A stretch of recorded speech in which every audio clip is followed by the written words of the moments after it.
ready to go? Yeah, ready. Matt Ross. Is that how this all starts? This is how it goes, buddy. Okay. I like it. Buddy, how you doing? Good. Yeah, good. Keeping out of the COVID? For now, yeah. How many people do you see a day? Include like strangers or like employees, people I work with. Okay, and that's stuff? straight. I don't know. Total. I mean, probably in contact with. Probably in contact No, with that's okay. 30 or 40 people a day. Yeah. At a minimum. Yeah. Masks all the time? Just recently really tightened down on it. With this last spike that's been going on. It's been it's an adjustment period, right? Because we all thought, we're in our own bubble at the dealership and stuff, but there's too much, and a lot of the young kids that I work with too, the 22-year-olds, the 23-year-olds, they're... No one in their 20s wearing a fucking mask. No. And, they're going to Halloween parties, 25, 30 people, right? So now I should have probably been stricter on it, but now when I see two employees even standing within 6 feet of each other, if they're not wearing masks, they get one warning, and then if they do it again that day, I'll send them home. Holy shit. Yep. Nice. Yep. Yeah. I'm just going to adjust your mic a little bit. It's okay. You're doing fine. I just want to keep it so it's comfortable for you. I'm going to lift it up a bit. Okay. And then that way we're blowing kind of underneath it. You know what I mean? A little bit. Not blowing onto the mic. Well, yeah. And then, a little less, the popping sound you get from peas. And it doesn't I got you. Yeah. More ambient. You first. You first. Yeah. So you work at a dealership. Yep. Do you want to say which one? Yeah. Work at sales manager at Pacific Mazda on Yates Street there. Goddamn sales manager. I'm the guy in the back. The guy in the back nobody likes. Is that a fact? In the old school car world, yeah. It's not like that anymore, though. You can't be playing the games they used to play and stuff, Yeah, they can't be treating their staff like shit anymore. No, those days are long gone. You can't be screaming at people, and it's the amount of time, the number of dealerships somebody goes to before they purchase a car is very low. It's like it's less than 2 usually. Oh, really? So they already kind of have an idea of what they want before they're heading into the dealer. Well, they're going it's just the internet, right? Yeah. People are able to do most of their shopping and know exactly what they want. I mean, I bought a car from you. I didn't even go to a dealership to buy it. Nope. I just went to pick it up. Exactly. Yeah. The vast majority of people are doing their shopping online. Mm-hmm. Before they would come to the dealership. Is the consumer more informed or just to inform to the point of being annoying? Way more informed. Some are to the point of being annoying. Yeah. That's just true of any industry, really. It's just the more stuff that comes up online, the more informed the consumer is going to be, and then you get the occasional one that's just going to be the know-it-all who wants to be the one that knows more than the person selling the product. And you just grit your teeth bare and do your best with those folks and try and sell them a car. If you can't, move on to the next one. Yeah. That's it. Can't take it personally. I don't get that much anymore, but in my younger days, I used to get that a lot. Guys coming in, I'll be like, oh, what are you looking for, And I'd be like, oh, those, Monty 2s or those Ramon Ionas, those specialty selectors are great. They're smoking really good. Oh, I know my cigars. Yeah. Okay. Thanks. What have you smoked lately? Like, what's smoking good out of my humidor? Yeah. Exactly. You don't know. Box by box. Right? Yeah. Right. Sometimes. Right. So, yeah, it's annoying when you got guys like that. But but you just say, oh yes, sir, no, sir, 3 bags full, sir, and then when they leave, you call them a fucking asshole. Yeah, that's exactly right. It's all part and parcel of the sales thing, right? Yeah. So if you're, I don't know. Yeah, it's every product's different too. I mean, the problem is, like you said with your stuff, your box of Ramon Ionas could be smoking beautifully. Yeah. But I don't know if it's Gotham, but for example, a competitor's box might be totally different, right? But my problem is that Mazda 3 sitting on my lot that's brand new is exactly the same as the Mazda 3 that's sitting at that lot. It's not an organic product. It's a completely identical manufactured. Yeah, absolutely. And even one thing I noticed actually, and I didn't know this about import manufacturers, because I came from Ford, obviously, you can put most Fords together in a variety of different ways, different engine options and different, interior options, and you can, customize it more for yourself quite a bit versus at that Mazda, it's like, well, this car comes with this. And that's kind of it. And that's it. If you want a car that that has a turbocharged engine but no sunroof, it's not available in the small SUVs. You gotta say, well, you can always close the sunroof, sir. Well, that's it. It's not available, right? Oh, so right. it's not. There's not a lot of Interesting. standalone options. I guess that would make sense in some ways to streamline the manufacturing process and keep prices down. Would you think, or? It is. I think it's to simplify the sales process as well. Yeah. Less mistakes. Also easier for training. But, I mean, most guys who get into car sales aren't necessarily the brightest. Perfect example right here. I know shit. Yeah. I mean, I bought my car used off you. It was almost new, but it was used. So I don't even know what options it has. Yeah. You know what I mean? But Yeah. like, I guess if you're buying a Honda Civic or a Mazda 6, it's pretty much that's it. They come with all options, don't they? They come like fully loaded, basically. I mean, there's always part of the sales process too. Is if you say to somebody, you know, what is fully loaded to that person, right? Yeah. So Fully loaded to me means power windows. yeah, exactly, right. Right, because I drive an old Yeah, piece of shit truck yeah. all the time. So power windows, power locks, backup camera. Well, that's standard on in every car. everything now, right? Yeah. So to me, when you say fully loaded, to me, it's got the upgraded engine.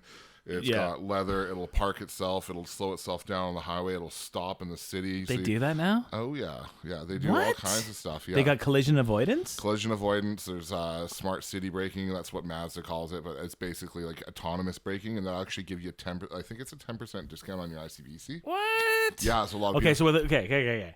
With autonomous braking, are you not going to get into an accident? Are you not going to rear end somebody? Autonomous brake. That's the idea. That's But the idea. Okay. That's what it's marketed towards. Right. I wouldn't trust the technology. I mean, you're still going to obviously need to be behind the wheel driving the freaking Yeah, thing, right? yeah. You know, I wouldn't trust that technology with my life. But you know, some people are just really into it, and good for them. Like, I mean, if that's Yeah, I what mean, they it's said- not going to work if you're going through an intersection and someone all of a sudden is in front of you. It's no amount of braking is going to the car will react faster than you than will. you could. Yeah. Right. Because it's got sensors everywhere. It'll just jam the brakes on as fast as it Yeah. can, right? That'd be weird the first time you're in the car and it actually braked for you. Have you had that happen? Yeah, it's Oh my God. it's unnerving. It's unnerving. But I mean, You'll get used to it. Yeah, just like anti-lock brakes. I didn't like them the first time I tried them. Yeah. But Yeah. you know it's stopping you faster typically than regular brakes. So it's just a I mean, some of the people like the features or like the fit and finish of the top of the line, but they'll actually turn off a lot of those safety features because they're not feeling like they're actually driving the car anymore. Right? Like any top of the line manufacturer now has some sort of lane keeping assistance program in the car that will actually steer you back into a lane if the car detects that you're drifting out of it. wow. It's too much for me. It's too cautious. You're not driving anymore. I'm like, If you're a driver, I guess yeah. yeah. I don't even like traction control when I'm driving it, but Mm-hmm. I usually always leave it on. If I'm, just commuting and stuff, it's safety stuff. But if you're going out for a spirited drive, like I like to call them, Yeah. just a Baking the a tires. spirited little drive up the coast. You want to be able to turn some of that off and have a little fun. Yeah. I would never. I mean, Yeah, I mean, so I've heard. who would do that? Yeah. Irresponsible. Animals, irresponsible. You kill someone like that. Yeah. I really wish I'd learned how to performance drive more, if that makes sense. Yeah, Yeah, it totally makes sense. I wish I had like, I ride with you in your Mustang or Dave in Not me. I'm a slow driver. Like seriously. Yeah, but like you know how to if you want I to. guess. You can kind of lay on it and take the car to the max. And Dave can too. Dave can a lot more than me. Yeah, For real. For me, I can't. You know what I would? I don't fuck around with cars as much. As Yeah, you guys do. yeah. What I would suggest for someone that's looking, what can my car do? Where's the edge so that I know where not to push it?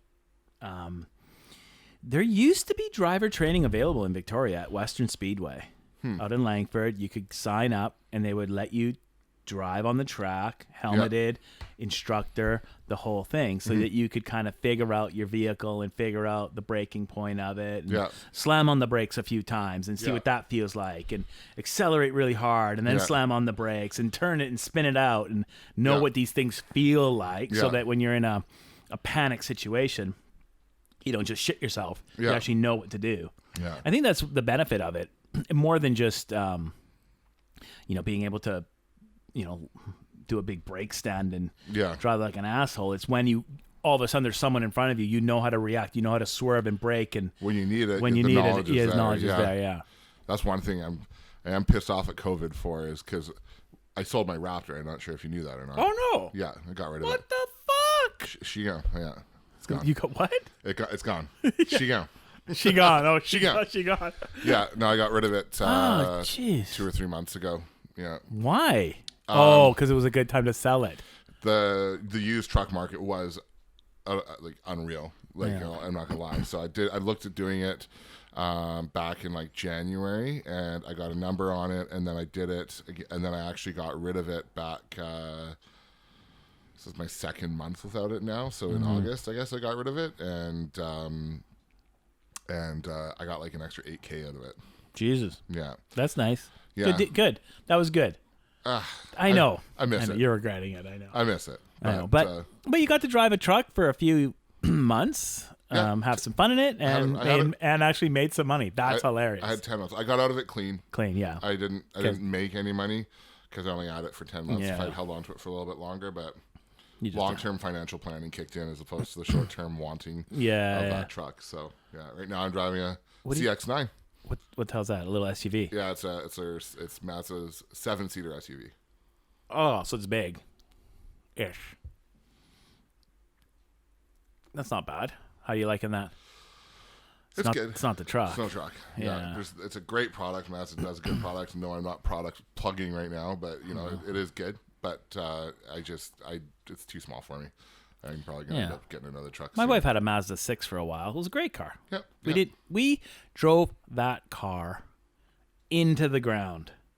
Like, you know what I mean? Like, we didn't do anything to it. I think I did an alternator once, and like there was nothing. Yeah. You just nothing. You just I took it on trade. I recall it's conditioned upon trade-in.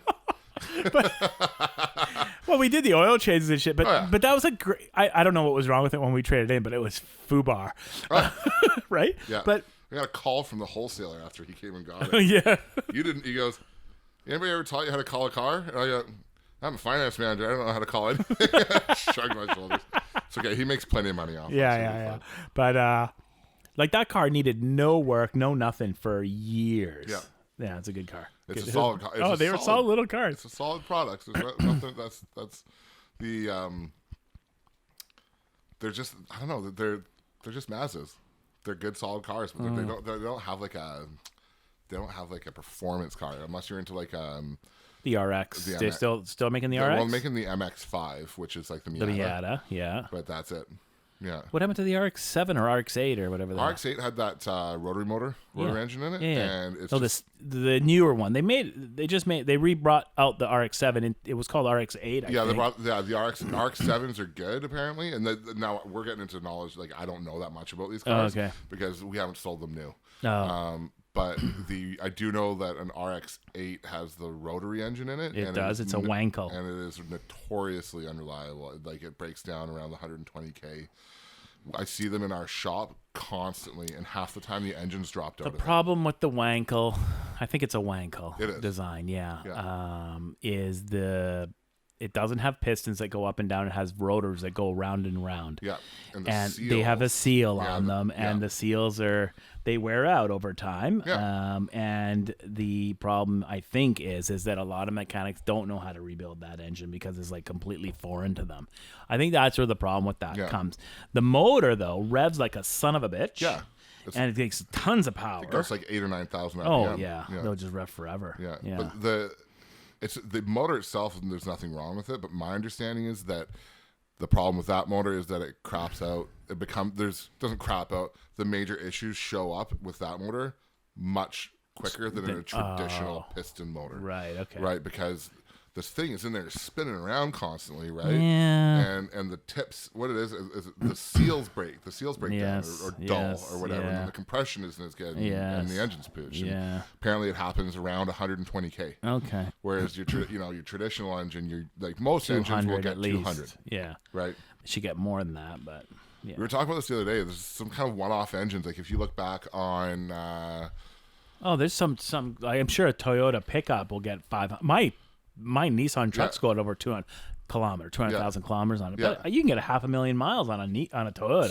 Some of those engines, and but like even domestic, in like the 97, 98 Jeep Cherokee model years, they had an inline six. I think it was like a 4-liter inline 6, and that thing will go forever. And they retain their value. It'll they're out there on back roads right now with 350,000 K on them, and the body's mashed or whatever, good, but the engine is just solid, right? So I always wonder what happened to those engines. Like, why can't all engines be created the same?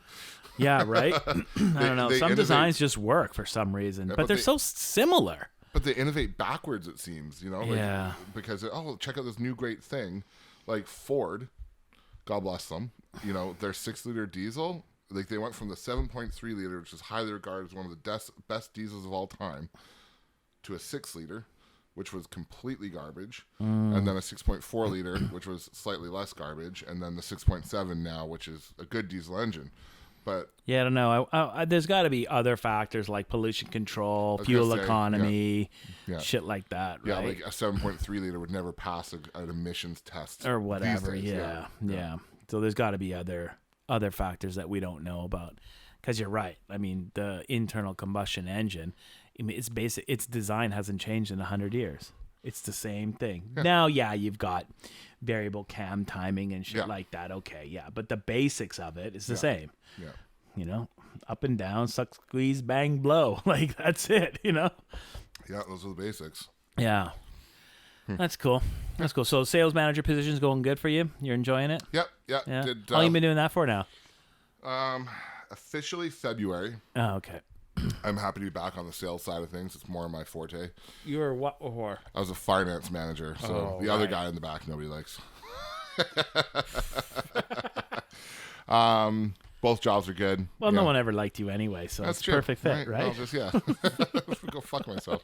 No, it's a better fit for me. I like coaching the young guys, and I like actually selling cars, more interaction with the customer. It's more in my field. I just like it more. Yeah, you've always been a social guy, so I can see liking that more than sitting in an office, for sure. Plus, I like winning. I like chasing a deal and getting that deal. So that aspect was taken away in the finance office because they go, "Here's your deal." Yeah. Here's your deal. Try it. And then you go after your products, your warranties, your life insurance, and all that kind of stuff, and all that shit you should never buy. But that's just me. That's it certainly is an opinion, that's for sure. Goddamn good one too. I believe in it. I wholeheartedly believe in warranty. I think it is a good thing. Yeah. I put warranty on anything that I wouldn't want to have to. So you go buy a TV? Do you buy the extended? TV, no. Computer, yeah. Because a TV, you can pick up another one for less than $1,000. If it craps out, it's not gonna cripple you financially, right? But all of a sudden, let's say if I had a MacBook that was worth $2,000, damn right, so I'm putting the warranty. I put warranty on my phone. Yeah, I put warranty. That's the other thing I like because they'll replace my phone if I smash it. Yeah, and I was like, shit. And those things 1,500. Yeah, right. If you have to just buy it straight out, it's like 1,500, right? Yeah. Yeah. No, I put warranty on almost everything. If I had a vehicle that was mine, I would put warranty on it. Yeah. If I had kept the Raptor, I was fully planning on putting warranty on it down the road because I believe in that stuff. I mean, it really has a lot to do with how you're brought up. Is what I've discovered. As a guy that was selling these warranties, some people was like, "Yep, my dad always said best to be protected," and other people will be like, "No, my dad said those things are shit. I don't even want to hear about them." Yeah. You know what I mean? Yeah. So some warranties are shit. When you buy a used car from some lots, the warranties are not good, and you'll never collect. You want to do your research on what kind of warranty it is. That's because there are and who's underwriting grades. It too, right? Yeah, exactly. Yeah. There's different. I mean, I think manufacturers' warranties are obviously the best, but the problem with those is there's never any rewards at the end. So if you never use it, money's gone. Other ones have claims-free rewards at the end. If you never use it, you got options. Oh, okay. So it's one of those things, it's... Yeah. I guess some fucking guys will like it. Yeah. I'm one of them. I've never bought new, so I've never had the ability to have a warranty. Not yet. Not yet. You can't buy new until you got $1 million in the bank. Sorry, bud. Well, I'm fucked. Yeah. What about leasing? I don't know. I don't know enough about it. I'm old school, man. But it probably... You should lease. So if you've got 50 grand in your pocket, I know not everyone's in this position, and you're going to go to the dealership and you're going to buy a car. Yeah. You should not pay cash for that car. I don't think so. No. You should lease that car. Mm-hmm. If you're going new. Yeah. You should lease that car. Take the 50 grand that you would have put down on that car. Throw it into a low-term investment. Mm-hmm. Collect the 3 or 4% interest on that investment. Use the interest on that investment to pay the car off. In whatever 7 years, your car's paid off and you still have the investment. 100%. Yeah. But people don't use their money like that. They don't like. So for most people, I would say if you had the 50 grand, Yeah. just buy the car and pay cash, because they're not going to utilize the full tool. Yeah. Most people don't use money like a tool. Yeah. They save it, and that's it. They don't invest it. Yeah.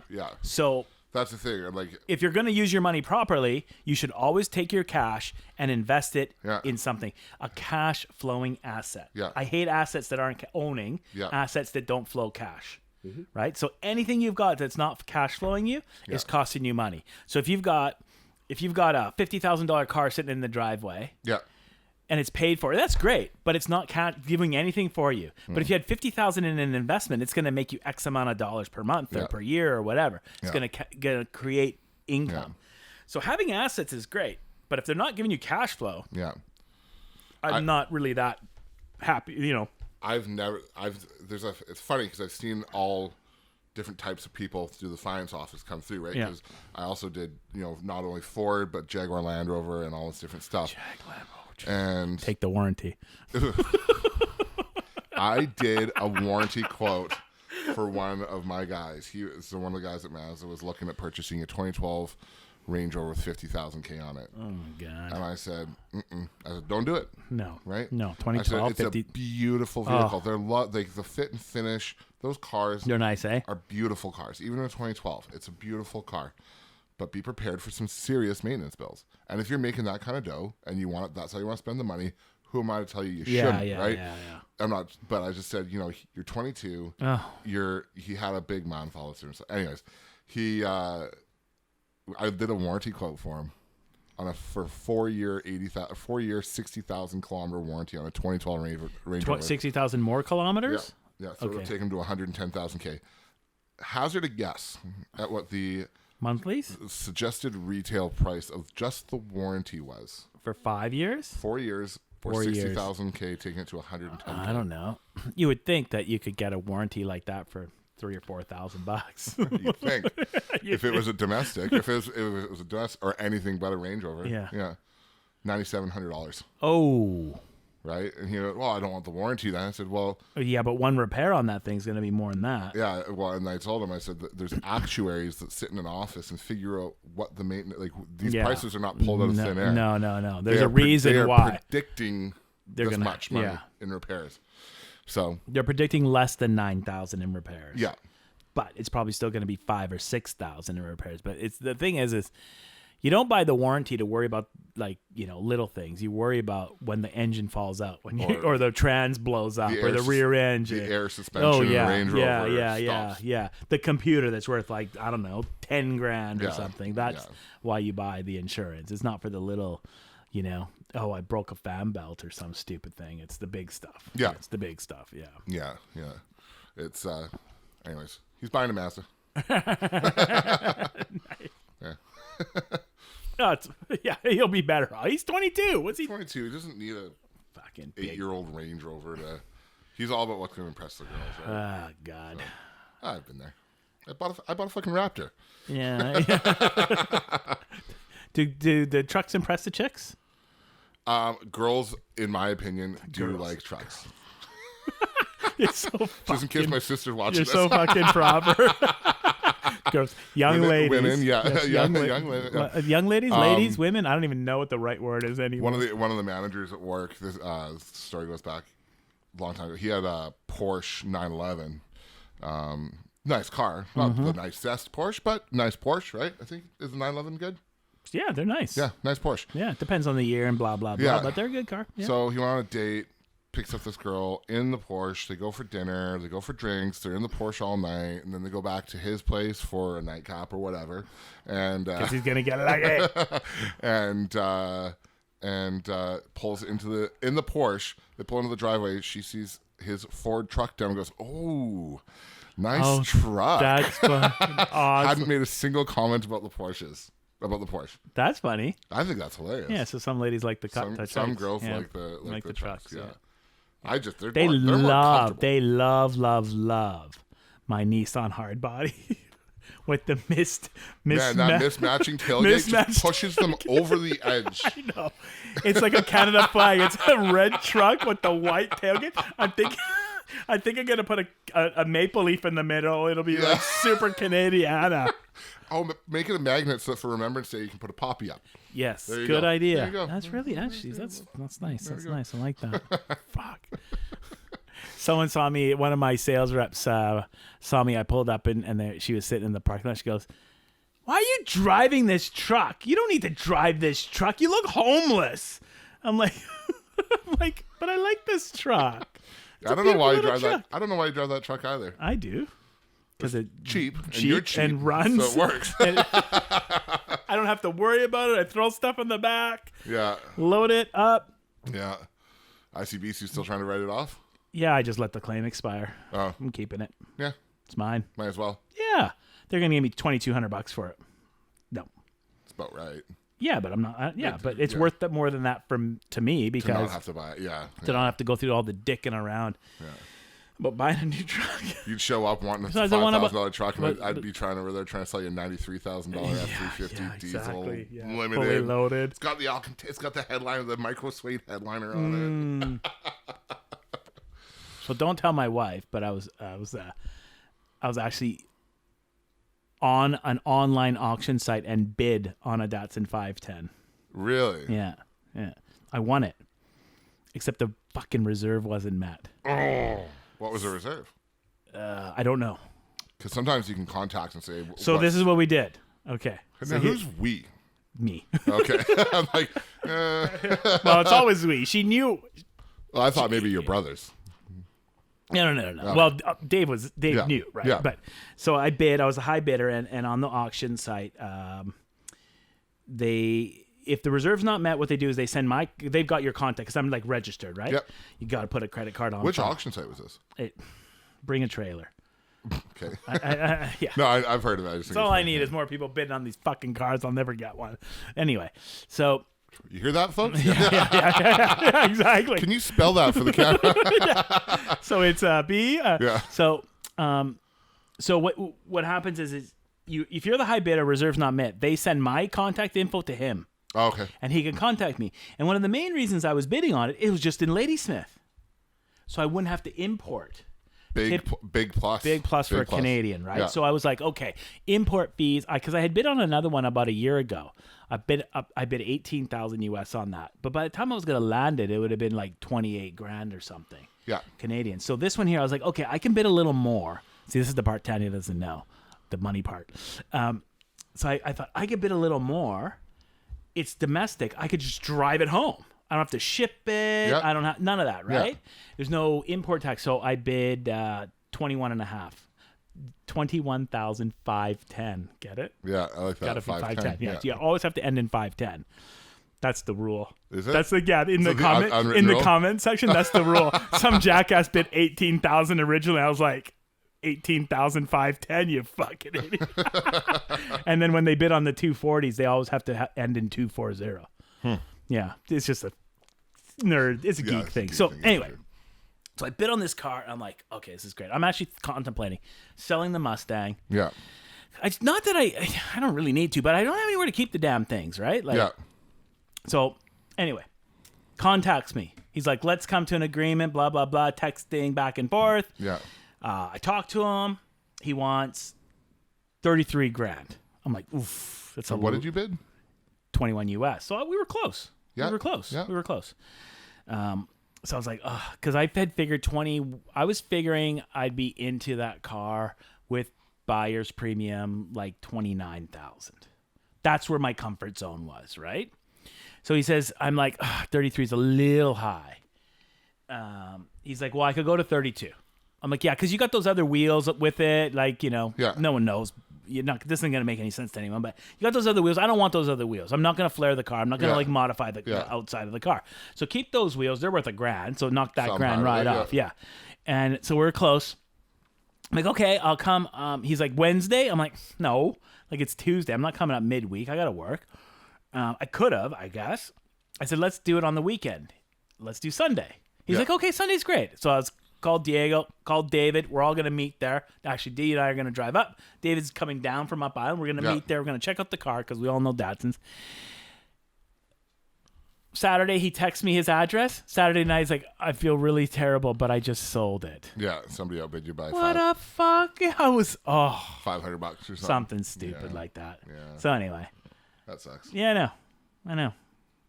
So that's why I keep my Nissan truck. Yeah. It's because I'm going to buy a toy. Yeah. So we joke. So we joke around with one of my daughter's friends. Is like, I have a summer car, right? The Mustang. I don't drive it in the winter, so I have a summer car. And she's like, really? You have a summer car? Like, my parents don't have a summer car. They just have a car, right? Because I got. And then I was like, well, I was actually just trying to buy a weekend car, so I can my summer car, and then my weekend summer car. Like, how it's fucking ridiculous, right? Yeah. But whatever. That's fine.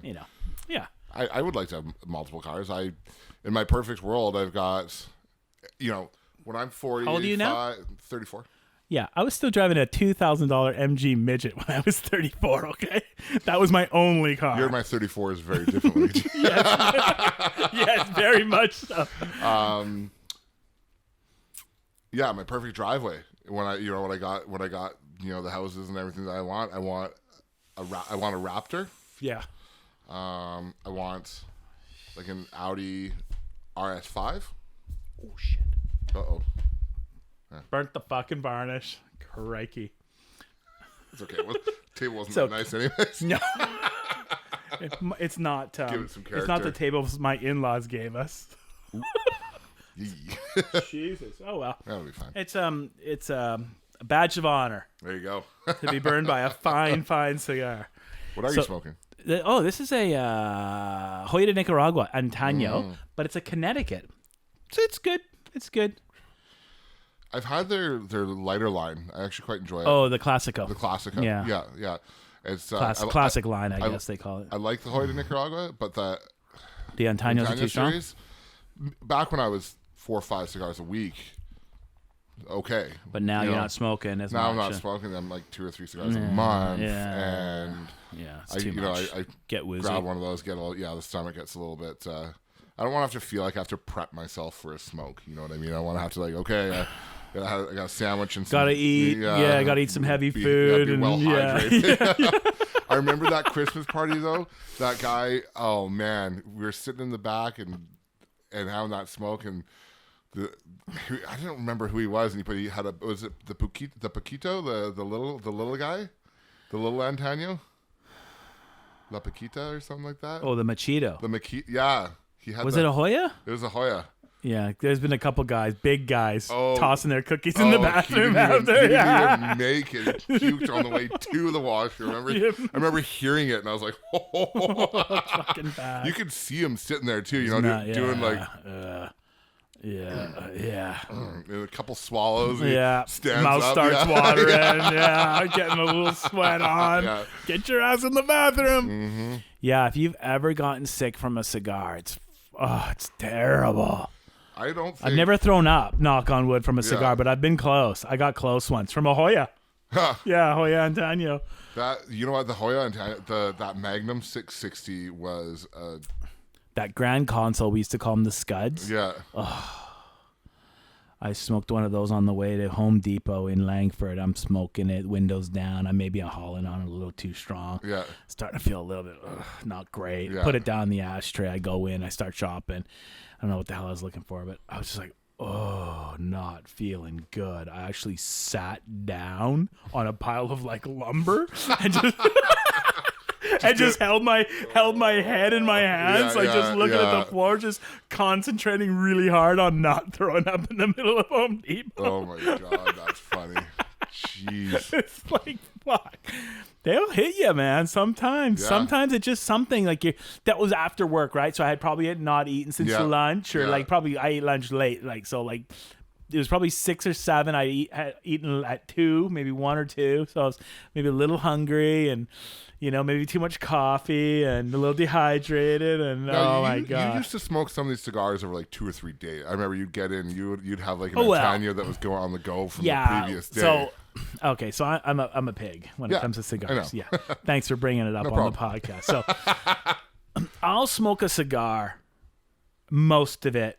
When I'm sitting, like right now, I'm going to smoke this cigar, and I'll probably just finish this, and it'll be completely done. Now, if I don't finish my cigar, I'm not like some of these cigar snobs. I just really like cigars. So I'll, if I've got a cigar in my ashtray and it's got like, 2 inches left, 3 inches left, I'll smoke it the next day. Yeah, it's fine. Or the day after. Now, okay, I'm going to go. Okay.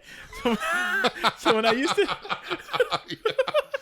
So when I used to drive my midget, the thing had no ashtray in it. So I'd be puffing on my cigar, and I was doing deliveries for the cigar store back then, right? Yeah. I'd be puffing on my cigar, and cigar would go out, and I just kind of like place it on the floor mat in the passenger seat on the ground, right? So I remember one day I'm like driving out to deliver some cigars or something. That's like an hour away, 45 minutes away, right? And I'm like, fuck, I really wish I had a smoke. So I dig around on the passenger seat. Oh, yeah, that looks good. That'll do. Put it in my mouth, light it up. Oh, it was god-awful. The first 3 or 4 puffs were god-awful. Cigars sitting there for a week or 2. Whatever. The fucking MG leaked, so it was like a humidor anyway. So. It was a good relative humidity inside. Yeah. Oh, yeah, I'll smoke anything. Yeah. I'll just smoke anything. I'll still look in my ashtray. Like there's been a button there for like 5 days. I'm like driving somewhere. I want to smoke. Don't have one. I'm like, yeah, puff on that. It's all good. Who cares? Who cares? It's all about. It's just like you take enjoyment from it. Do it. Yeah. I'm not hurting nobody. Yeah, you don't have to like carry a backup humidor in case you get struck by the urge for a cigar. Yeah, right. You're probably saving. Well, money I got too. this little guy I try and carry with me in my truck most of the time now, but McDonald's. Yeah, but it matches coffee. the collection of McDonald's stickers on the back of my phone. That's funny. I almost got a free coffee. Do you give them the whole phone case? Yeah. Unbelievable. I know. They actually have good coffee.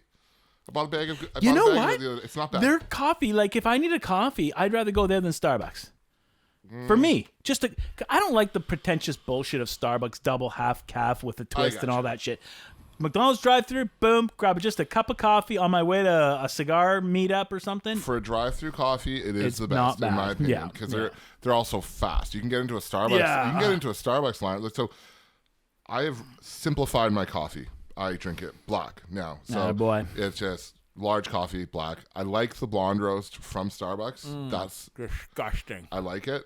That's my second favorite coffee in town. It's also consistent. But if I just Starbucks is really consistent. Yeah. If I'm on my way somewhere and I just want a quick coffee, into McDonald's. And it's cheap and whatever, right? But yeah, that's the thing. I zip into Starbucks in the drive-through for a, can I get a pipe? Can I get a venti blonde roast black, right?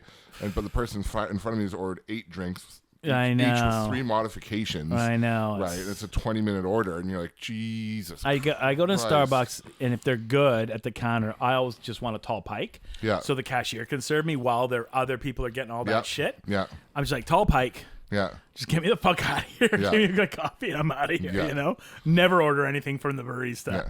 Too long. I don't have that kind of time. Have you read some the nutritional values of the Frappuccinos? Oh, it's fucking insanity. Like you can do a 1,500 calorie drink. I'm pretty sure from I'm not kidding you. Like you get the double. Fudge I'm on beast. Oreo. I should go. I'm on beast mode right now. Yeah, it's a dirty bulk, Yeah, exactly. Clean bulk? Is there such a thing? What fun is it to clean bulk? Fucking bulking's supposed to be eaten dirty. In the States, I think you can get a Trenti fudge Oreo Frappuccino, and it's like 1,500 or 1,600 calories. But here's the thing: I was a double guy. Whatever I was drinking, it wasn't Tim Hortons coffee always necessarily, but a 2 cream, 2 sugar, 2 cream, 2 sugar. You become diabetic. You have 3 or 4 of those a day. You're a diabetic. Yeah, and I drink 2 to 3 20-ounce coffees every day. Okay, now I get that's a lot of coffee. I understand, but I drink a lot of water. Right, got my back up, and if I was doing, because it's not 2 and 2 in a 20-ounce coffee. It's more like 4 teaspoons of sugar. You know what I mean? And it's crazy now because now if somebody brings me coffee with sugar in it, I'm like disgusting. I take a little cream in mine still. I'm trying to switch completely to black, but you're right. If someone puts a sugar in my coffee, I can't drink it. If you go black, so Colin, one of my old you go black, you never go back. Yeah, exactly.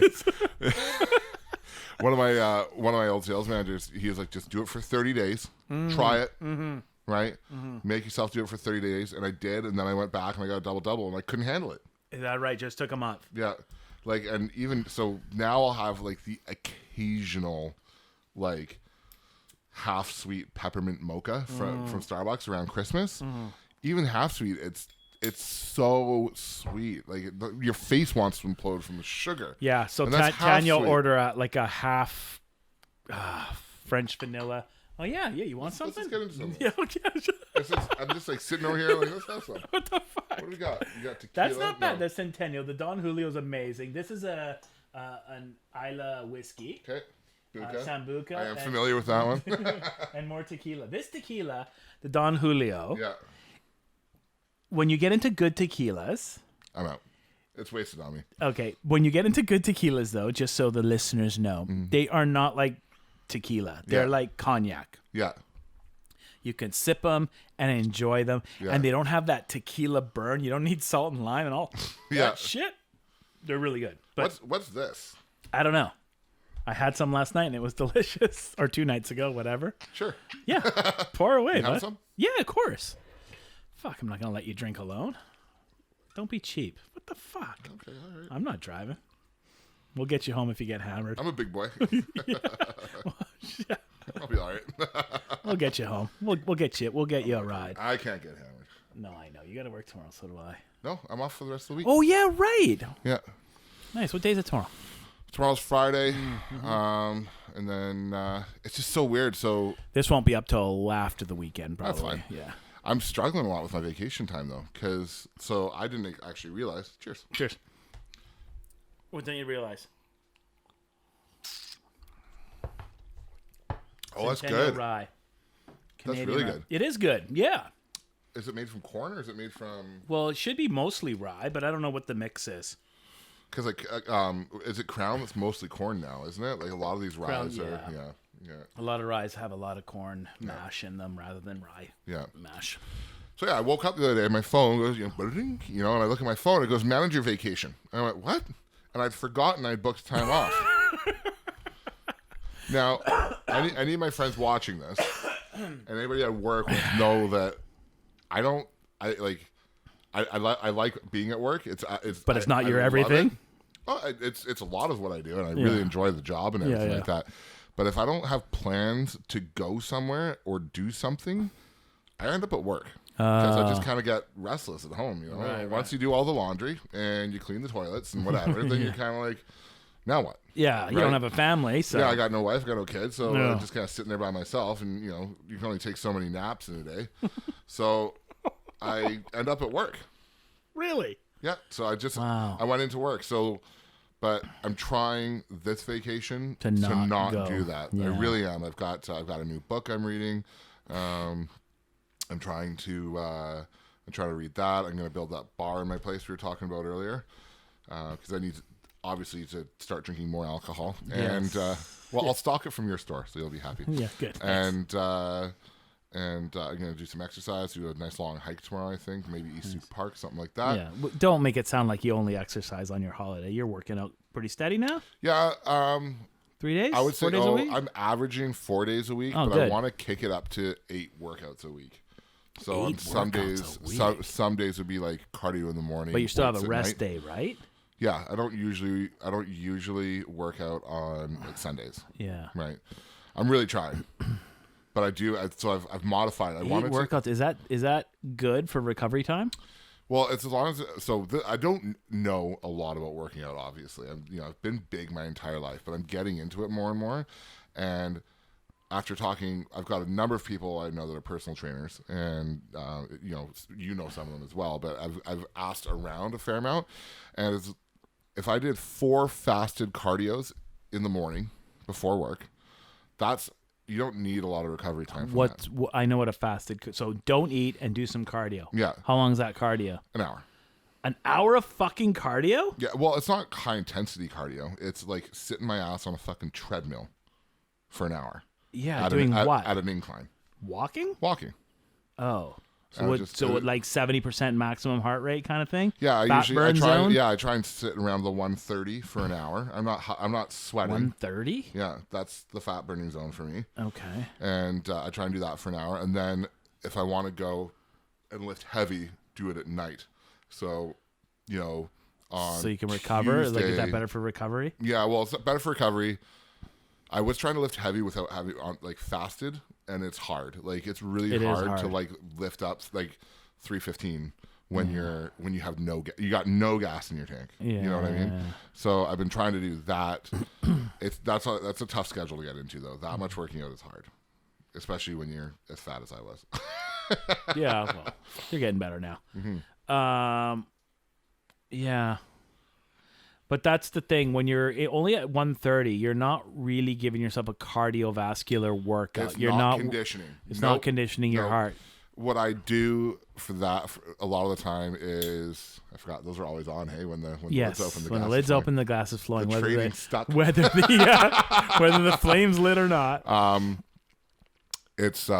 do like 10 minutes of like conditioning after. Okay, you get your heart rate right up. So like I'll do like 10 minutes of high intensity, like 45 seconds of rest, 15 seconds of like absolutely hammering out on a spin bike or active recovery, like still moving a little bit. Yeah. I did my first spin class. I've done those. They're fucking awesome. Are brutal. I know. Holy crap. You sweat like a pig in those. Eh?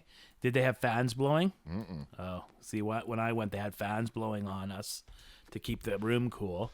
I don't think they can because of COVID. Maybe now, yeah. But it was still hot as. It's hot. Oh. The worst one, you're getting up and you're pumping and you're sitting back down. The worst one is when they get you to hover your butt over the seat. Couldn't do it. I was sitting down every time. Just too hard? It was too hard. I couldn't do it. So I'm going to keep going. Well, you're heavy, right? So the heavier you are, the harder that... And the 150-pound guy next to me are not maintaining the same amount of weight above the seat. Yeah. I mean, my muscles are probably bigger than his, so where's the sweet spot, still, right? But it's just it's heavy. But, yeah, it's hard. But I'm going to keep going. Where are you doing that? I did it at Annex last, and then I'm gonna buy like a punch pass with them. I think it's at Uptown. It's convenient, so it's it's a 10-minute drive from my house. I'm gonna try and go at 6 a.m. Not this camper. If I work out 3 days a week, I'm happy. I do 5 or 6 exercises. I do them in like see, when I used to work out when I was a kid or younger, I used to do like bench, and you do like 3 sets on the bench, and you have to rest in between. Now I don't do that because I work out at home. I'll do my deadlifts, then I'll do curls, then I'll do presses, then I'll do some tricep, then I'll do some abs, then I go back, then I rest, then I go back. It's better. It's not that it's better. It's just it gives me my workout faster. Yeah. Because I'm doing deadlifts once, and then I'm doing arms. My arms are perfect. Yeah. And I can just get right into them. right after. But I don't work out enough. It's kind of funny. 2 overweight guys sitting here talking about working out. Right? Look at this guy.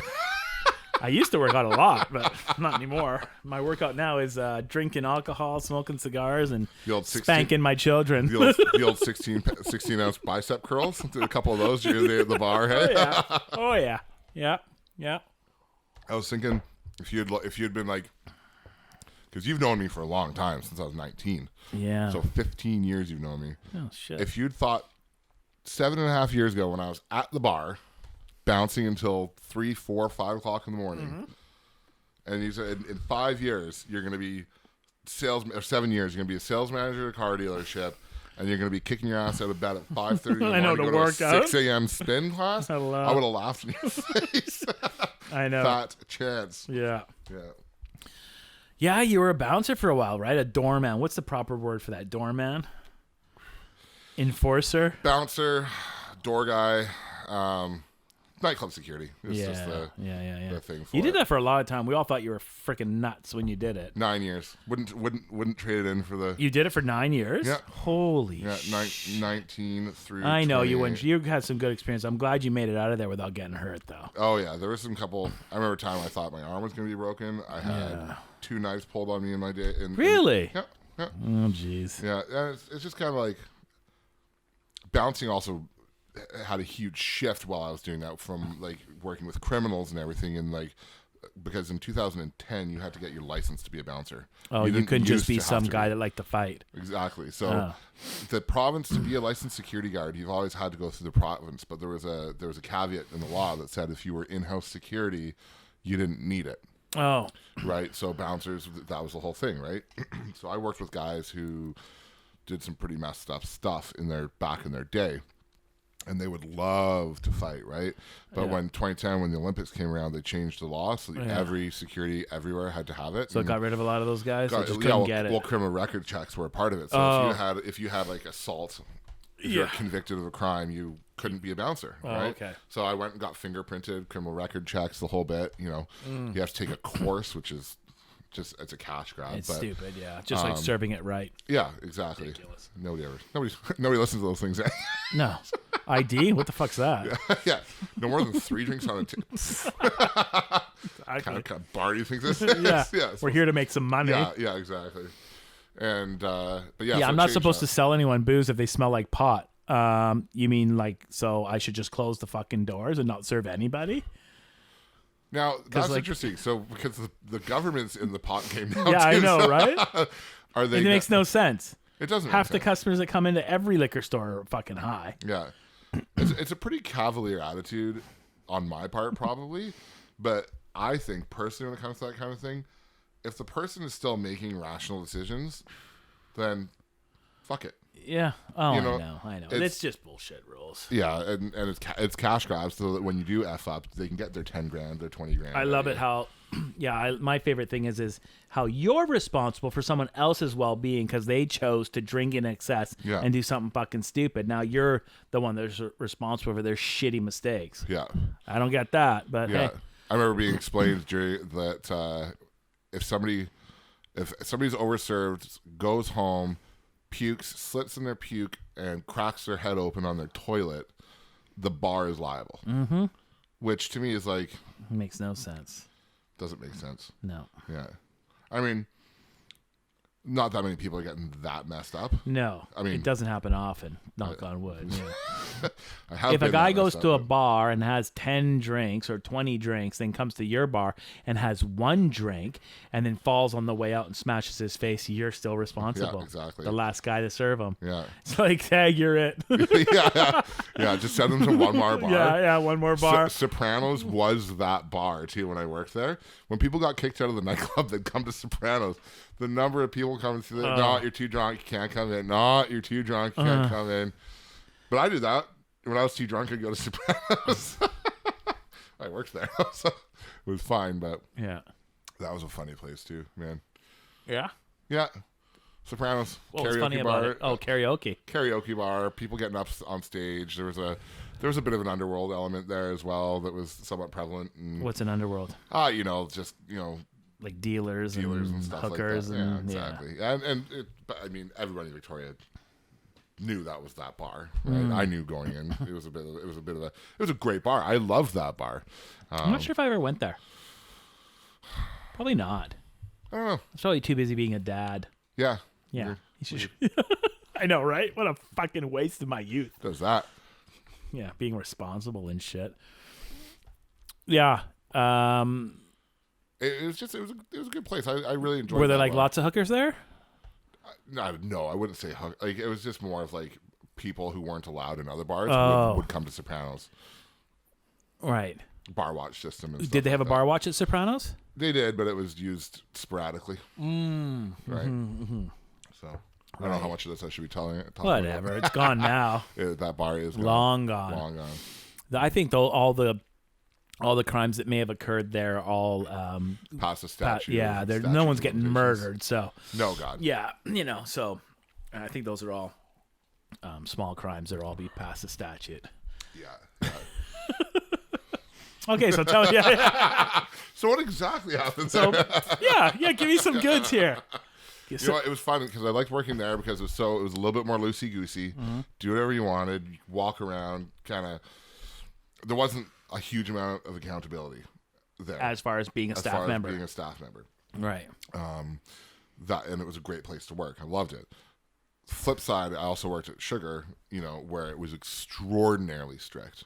You know what I mean? Yeah. Very strict. On camera constantly. You had to make sure that you were dressed appropriately, spoke to the patrons accordingly. If you were too rough with somebody, you would get fired or suspended. Oh, okay.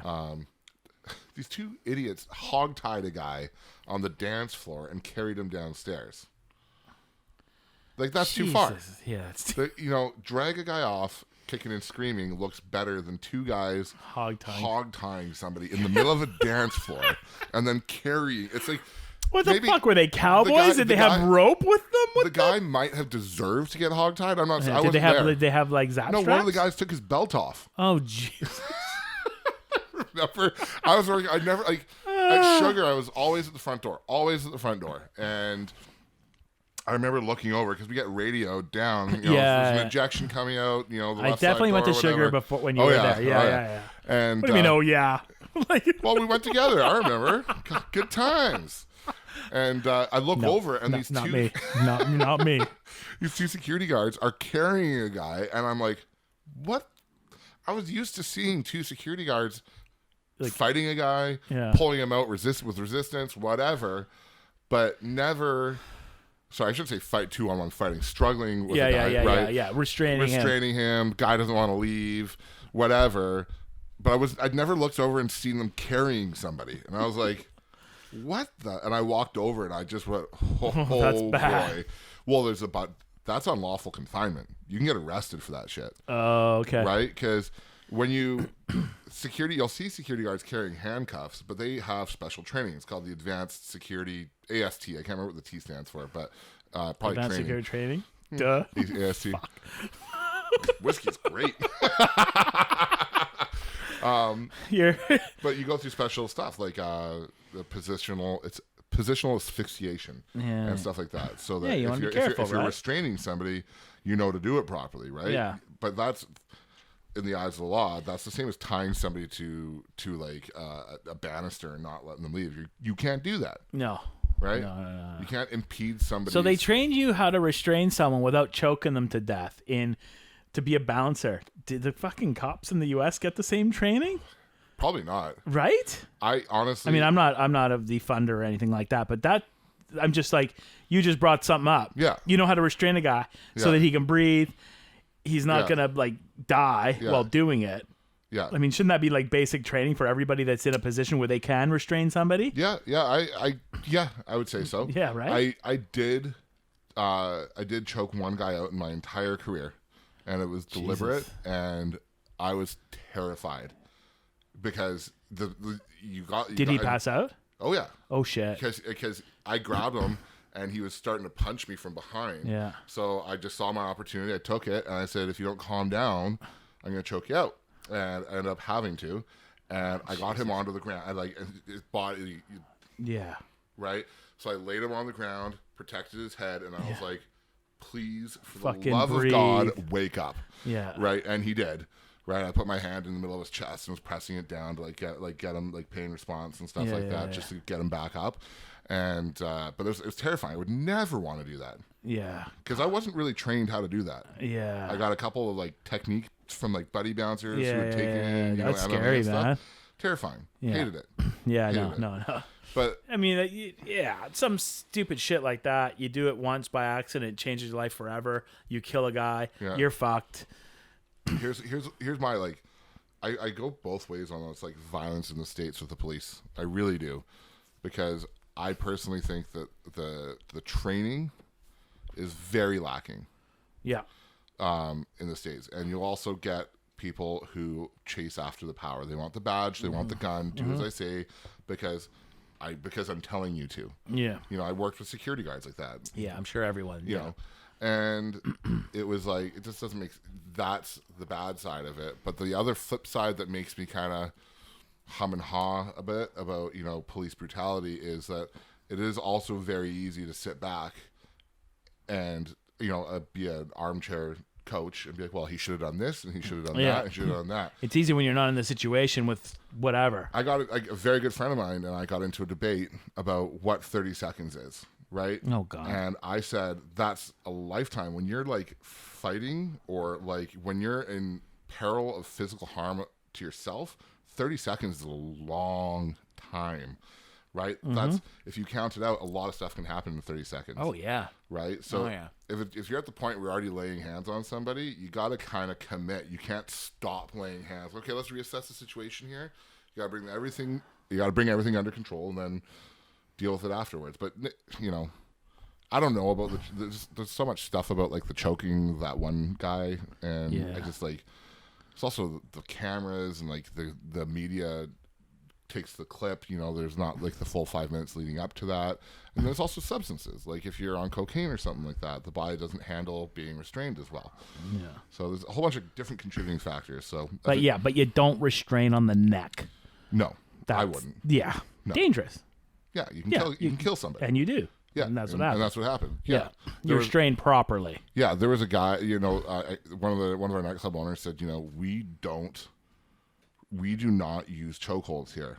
There's one guy here that is allowed to because he's got a black belt in like 3 different martial arts. He knows how to do it properly. He can choke somebody out if he feels the need to. But none of the rest. That's too fucking dangerous. Yeah, but none of the rest of you fucking assholes are allowed to do that. And if I see it, I will fire you. Yeah, fair enough. Because there's so much cocaine. Too dangerous. There's so much cocaine used at the club. Like I think he said you can kill somebody in 8 seconds if you restrain them improperly, right? And it's just like, thanks, but no thanks. Yeah, no, you don't want to go there. Yeah. So that's my view on it. Is there's definitely 2 sides to it. I mean, obviously. Oh, it's 100%. There's always 2 sides to every argument, every story, everything, right? Obviously, but like, one of the major problems is you're paying your cops $20 an hour. You get $20 an hour cops. Yeah. Right. Yeah. That's it. Yeah. And I'm not saying that that's the case in that one situation with the guy who got with the neck. Floyd. But it's a situation elsewhere. Right, small towns, small counties, and these guys are carrying guns. They got to make a life or death decision, and they got $20 an hour to make that call. The training's probably not that good. Probably not. Yeah. No. Maybe that's a conservative. I don't know. I don't know.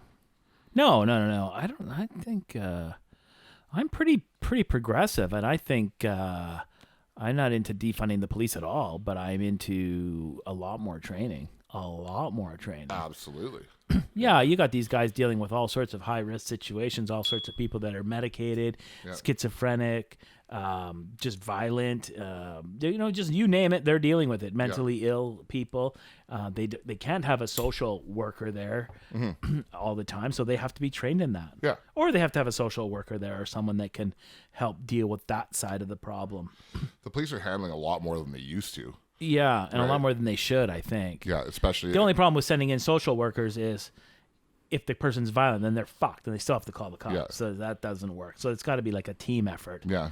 I don't have the answers, but more training can't hurt. I always wonder about, like, these, like, remote areas. More training, higher standards, pay them better. Yeah. Just revamp the whole thing. I always wonder. It's not easy. But start revamp. Yeah. We'll just do that. Really? Nobody thought of that. Yeah, Holy shit. Right? Yeah, we'll send this into the government. Yeah. I don't think we have could be putting my foot in my mouth. I don't think we have the same problems in Canada, or at least to the extent. Well, no, because a cop in Canada is reasonably sure that person is not going to pull out a pistol that they can't see and shoot them. Right. And I do think that there's too much there's not enough gun control in the States. I'll just say it. I think there needs to be stricter gun control. You're a goddamn commie. You liberal fuck. You liberal fuck. That's the Second Amendment, right? Is that the Second Amendment, the right to bear the right arms? to bear arms, my friend. It's just The first time I was down in the States in Arizona, and I was at like the Walmart or some fucking thing. open carry state down there. Yeah. Yeah. And I saw a guy get out of his pickup. Yeah. He was a cowboy. Yeah. And he was walking towards me because I just happened to be leaving. He happened to be entering. Yeah. And with two pistols, Yeah. like nickel-plated pistols on his hips. Yeah. I was like, what the fuck is Yeah. going on here? Yeah. I saw it in Detroit. Guy walking. They have open carry in Pretty Detroit? sure they're open carry, or the guy was breaking the law. He did not have any police markings on him at all, and he had a gun on his right side. Strapped to his right side. Oh, Yeah, and then 'cause must have open, unless he was breaking the law, yeah. Unless he was breaking the law, but yeah. But why would you want to break the law if it's not open carry? That's just a stupid reason to get in shit. It's but like saying that I think there needs to be more gun control in the States, I have no idea how to do it. Because Can't be done. Any of these countries that have had sweeping gun reform, it has not been in their constitution that they are like allowed to bear arms, right? Australia being a perfect example. That goes back to long time ago. I know. Civil War times in the Absolutely. US. So you can They never had a standing army for that same reason. Create a militia. Yeah. But it's not in the law. It is a fundamental right in the United States to bear arms, and that is where the issue of gun control stems from. Yeah. So I don't have an answer, but No, true. Yeah. Yeah, I know. Like and it's a typical liberal. I'm just know. just get it fixed over there. Well, yeah, but they're always trying to ban the ARs. Yeah. Which does not stand for assault rifle, by the way. It's a company name. Yeah. Yeah, I forget what the company is, but anyway. And they're long rifles, not assault rifles. That's right. They're a long rifle. Looks like an assault rifle, but it's not. Yeah. It's a rifle. Yeah. You can go hunting with one. But anyway, most of the crimes It's not very sporting. and those are the ones. No. But they're not fully automatic. One squeeze, one shot. I think. Right? Yeah. I don't know. Yeah. Either do I. Yeah. But anyway, if you're good with a rifle in Canada, you can reload that pretty quick and squeeze off shots pretty fast. But anyway, I digress. Most of the crime, they're trying to ban the ARs, which is fucking ridiculous. I see. Because most of the crime is with pistols. Yeah, ban the handguns. Yeah, or control of it. Yeah, good exactly. Luck. Chris Rock had a point, man. Bullet control. Yeah, Gun control is bullet control. Classic I heard someone come into the cigar store and do the Chris Rock thing on me, but pretend like it was his own idea. But I knew it was like make bullets $50. It's like, right? That's bullet control. Yeah, YouTube's been out for like 15 years, Yeah, bro. I was like, yeah. I'm just like agreeing with him, yeah. right? I'm agreeing with him. Guy's fucking nuts. And I was like, yeah, thanks, bud. Heard that joke years ago. That's funny. I know. Yeah. I like Chris Rock. He's good comedian. Gets me going. Not my favorite. Bill Burr is probably my favorite comedian if I had to choose one. I really like it. But you know me, I love my offside humor. Tim Dillon. Have you heard Tim Dillon lately? No. Guy's a fucking savage. Big fat gay guy. He's awesome. That's great. And he makes fun of himself being gay and fat, and he's trying, and he used to do a lot of coke and smoke cigarettes, and he's trying, right? He's like the rest of us, struggling, but he'll kick the shit out of anybody. He doesn't care. I was thinking maybe I should start doing coke. I could start. You could lose weight. I could lose weight, yeah. Or crack even, longer Well, what's lasting. wrong? What's the difference between crack and coke? Not much. Anyways, cook it?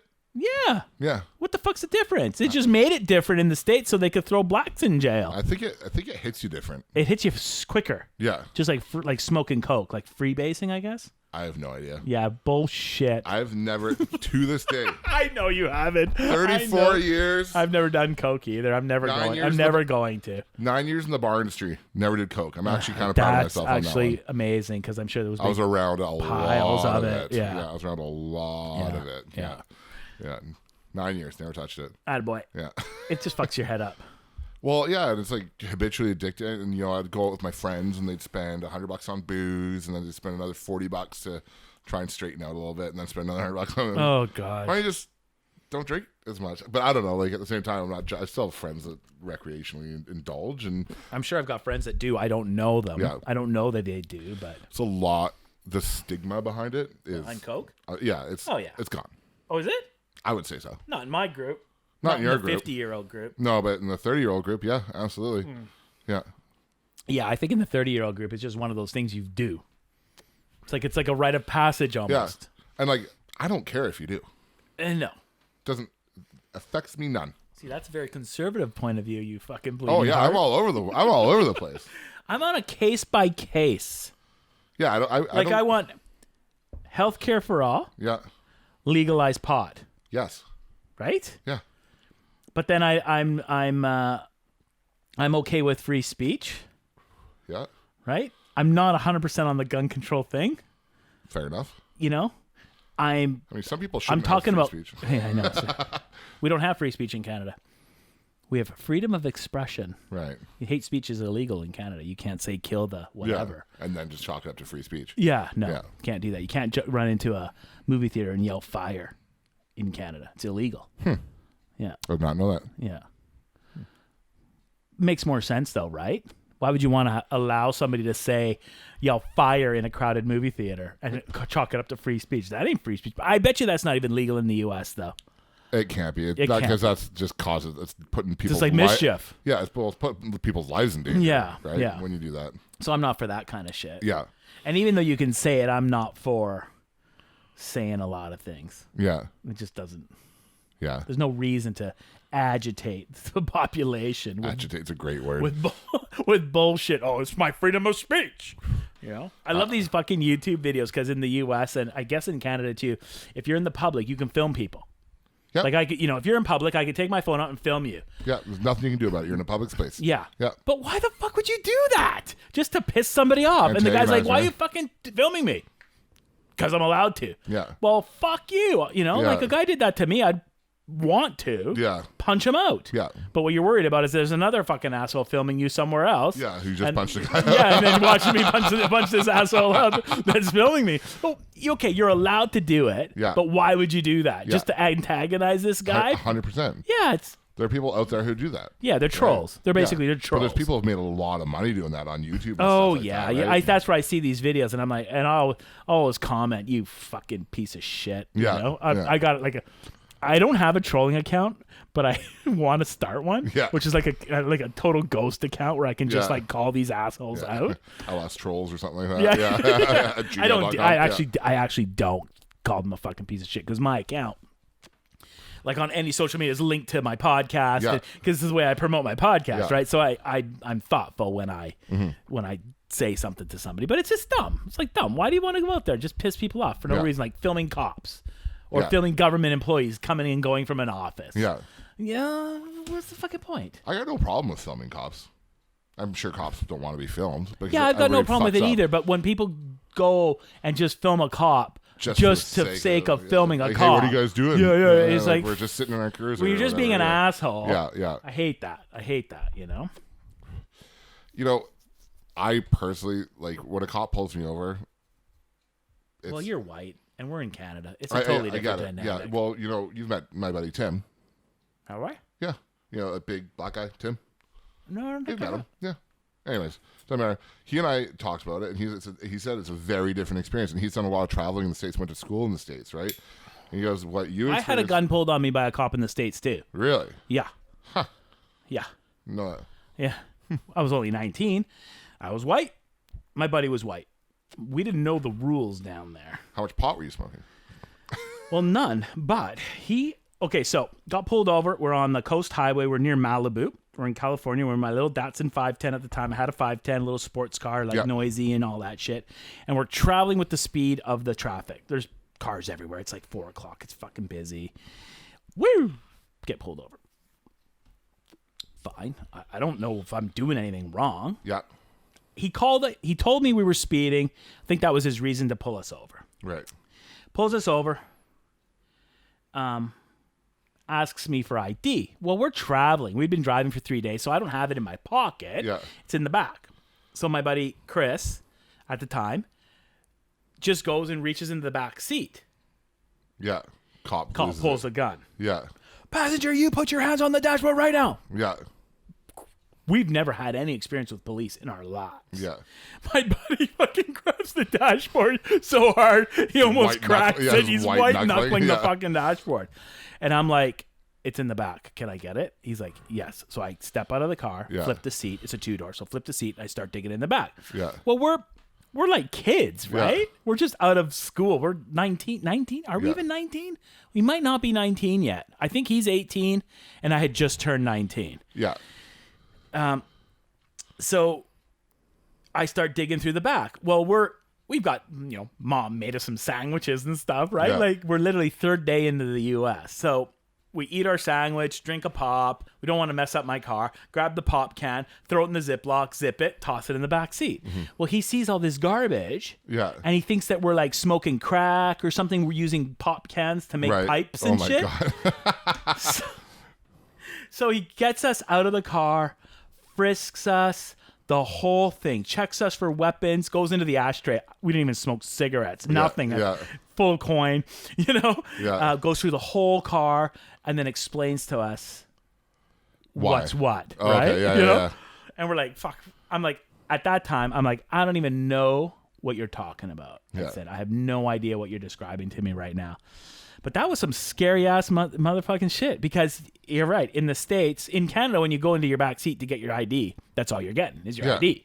In the US, in LA, you're grabbing a gun or whatever, some kind of a weapon. Oh yeah, he pulled his gun on us, and that was something. Yeah. And we're on the side of the Highway 1, I guess it is, or 101. Yeah. The coast road, busy. We're spread. You go on this car. He's frisking us. Everyone's like, that was something. Yeah. That was something. Yeah. I've never had a gun pulled on me. I've been handcuffed once. He didn't handcuff us. Okay. Yeah, I was handcuffed and sat in the back of a cop car, but like with the door still open, so I could just sit with my feet on the ground still. Did they sexually assault you? Yeah. No, you wish. Yeah, exactly. No, I was picking up my buddies. I was working, and I was picking up my buddies from in front of basically like what's that pizza place called? The Joint. No, not Brickyard.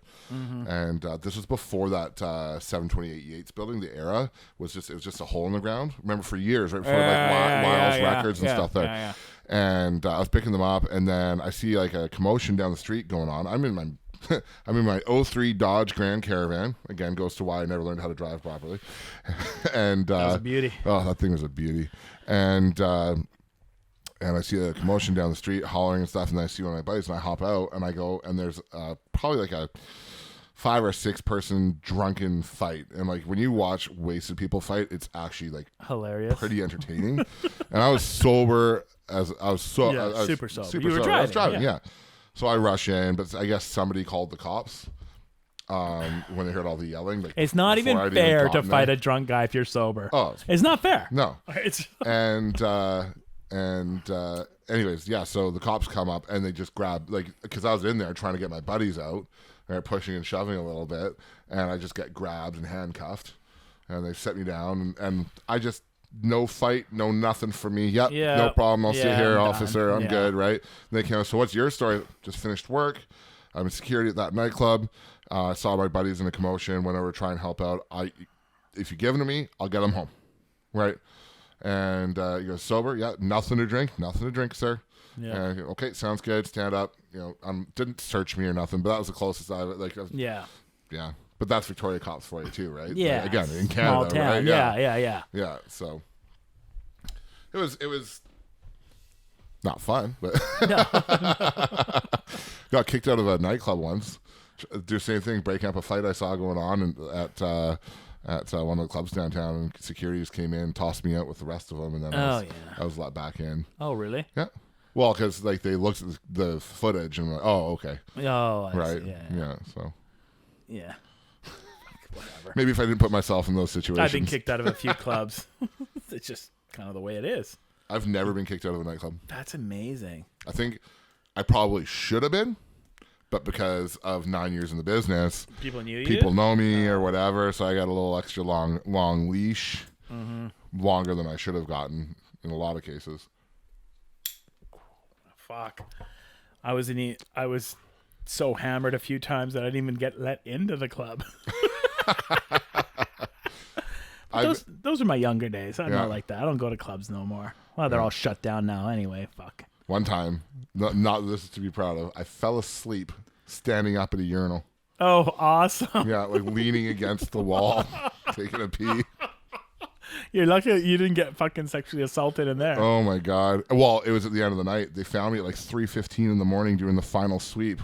Oh, jeez. Like, Matt, get out of here. Oh, my God. Sorry. Let me just zip That's up awesome. Sleeping with your dick out. Oh, yeah. Oh, yeah. I fell asleep mid-pee, for sure. It's a great story, though. Fucking feet are all wet. You're like, what the hell happened? Yeah. A good yarn, if you will, I think would be a good yarn. A good yarn, yeah. Well, I mean, I did that to a guy at Sopranos once. I found him passed out in a stall, and we had passed out in a stall. Could not wake him up, but Jesus. he was passed out sitting down, but like head forward. Oh God! So I couldn't kick the door in because I was worried it would knock him in the head. Yeah. So I got a jug of water. And I stood on the toilet in the adjacent stall. Yeah. And like I dumped a jug of water on him. Didn't wake him up at all. And then I was like, "Give me another jug." I got an idea because like when you're sleeping, sometimes like a shock won't wake you up, but something like a small persistent thing will. So I grabbed the jug of water, and it was like ice cold water this time, and I started just pouring it so slowly, but just down the crack of his butt. He woke up like within 10 seconds. What the fuck? He must have been sorry the next morning. Oh, yeah. No, I sent him home. I said, get out of here. And he was like, I can dry off. And nope, get out. Like, it was, dude, it's 3 o'clock in the morning. Get the hell out of the bar. Like, yeah, you're done. Yeah, it was pretty funny. Fuck. Couldn't imagine. What a lovely place to fall asleep. A nightclub toilet stall. People used to do it all the time. Oh, gross. All the time. Fucking nasty places. And that's why I don't care when people do cocaine, because they don't pass out in the stalls. Keeps them going. Keeps them going. Yeah. Keep the energy up. That's fucking crazy. No, I've never passed out in a bar. Thank God. Yeah. Yeah. I just never been that heavy of a drinker, you know? Like I'll have some when we were out having a good time, a hoopla or whatever you want to call it, but never to the point where I'm just like, fucked. I can't do that anymore. No. I had a couple drinks on Saturday night, and I was still feeling it on Monday. Oh, fuck. It's brutal. Body can't handle it anymore. Yeah. Probably better. Speaking of that, you need some more rides? I might top myself up in a minute. Yeah, you should. If you want some more cigars, we got more smokes. There's a lot of smoke. I'm enjoying this one, though. Yeah, it's good. I know. But you don't know what it is. It's not like a Hamlet special or something, is it? No. Could be Cuban, but I'm not 100% sure. It's smooth. It's light. It's really, it's smooth and light and aromatic, like a Cuban cigar, but it's not super creamy. It's not like the mouth feels a little bit lighter. It could just be a good Nicaraguan cigar too. I don't know. I've got a bunch of unlabeled cigars, and I smoked its brother a week or so ago, and I was like, wow, that's really nice. Yeah. Excuse me. I also still one of my favorite cigars is still the Florida Copan. I know it's too light for probably you, but I still love that cigar. I haven't smoked one in years. It's just like smoking a half and half. Like it's creamy. It's great. I love I've recently actually switched. My tastes have mellowed out a lot. I'm not smoking the heavy cigars anymore. No, hey? Nope. No, I'm enjoying the lighter, more aromatic smokes, a little more floral, a little more delicate. Yeah, I don't know why, but my palate, something has changed in my palate. Wonder what that would be. I don't know. Mind you, people's palates change. And, you know, like I'll still smoke real heavy cigars, but I don't enjoy them as much as I used to. Huh? I'm enjoying those lighter, complex though, like good quality smokes, but lighter. Yeah. I don't know. No, something's changed. Huh? Yeah. Like I smoked an Avo Nicaraguan long time ago now. Mm-hmm. Didn't like it. Too strong. And usually Avos are nice and light. I don't know if I've ever smoked an Avo. Nah, probably not. They're not around much. No. There was a point at which I had smoked every cigar and size in that cigar shop downtown. Wow. But I still, Series D, number 4. Or no, was it number 2? 4. Number 4, limited edition. Oh. Yeah. No, it was a Series D number 1, 2008 limited edition. Whew. That was a great cigar. Yeah. Rael still has one. Does he? Yeah. Really? He tells me he's as of a year ago when I last talked to Rael. Yeah. Wow. Yeah. World class. Yeah. Don't make them like that anymore. They still do. Is COVID gonna like hit the like? Is it gonna affect the cigar production and just like? Oh, it has. Really? Yeah. Production or like distribution or both? Both. Huh. Both. Like, how's Cuba doing with COVID? What are their numbers like? Oh, I don't know. No idea what their numbers are like, but their factories were shut down for a while. All factories were shut down for a period of time. So there's shortages. Yeah. Are the distributors putting the prices up to compensate at all? Or? No. Okay. We haven't seen any price increases, but a lot of cigars were transported on commercial flights. Oh. So because there's no commercial flights, we're having a hell of a time getting product. Yeah. So that's a bit of an issue. Yeah. But we're starting to now. They're starting to catch up now. Yeah. So we're starting to get some of that stuff we've been out of. We've been out of certain SKUs that we normally carry for three months. Jesus. I know. It's a lot. Have most of those regulars that were picking those up, or they switched brands, or they had to switch brands. Yeah. Yeah, they've had to. I wonder if some guys would take it as the opportunity to get out of smoking it entirely. No. Yeah. Not that we can tell. Yeah. But cigar smoking's different than like. It is. Yeah. Yeah. So like, we've just been bringing in new stuff. Like. Yeah.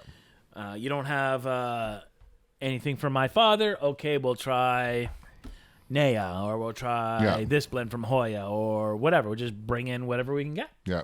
That we think is good. We're not just going to bring in something shitty. Yeah. If we don't know it's going to be good, but yeah. So just like it's been good. Like to keep. How do I want to put it? You've got to be able to be flexible in this kind of a market. Yeah. So, we normally carry like Monty 2s in a 25 box. They weren't available in 25s, got some 10s.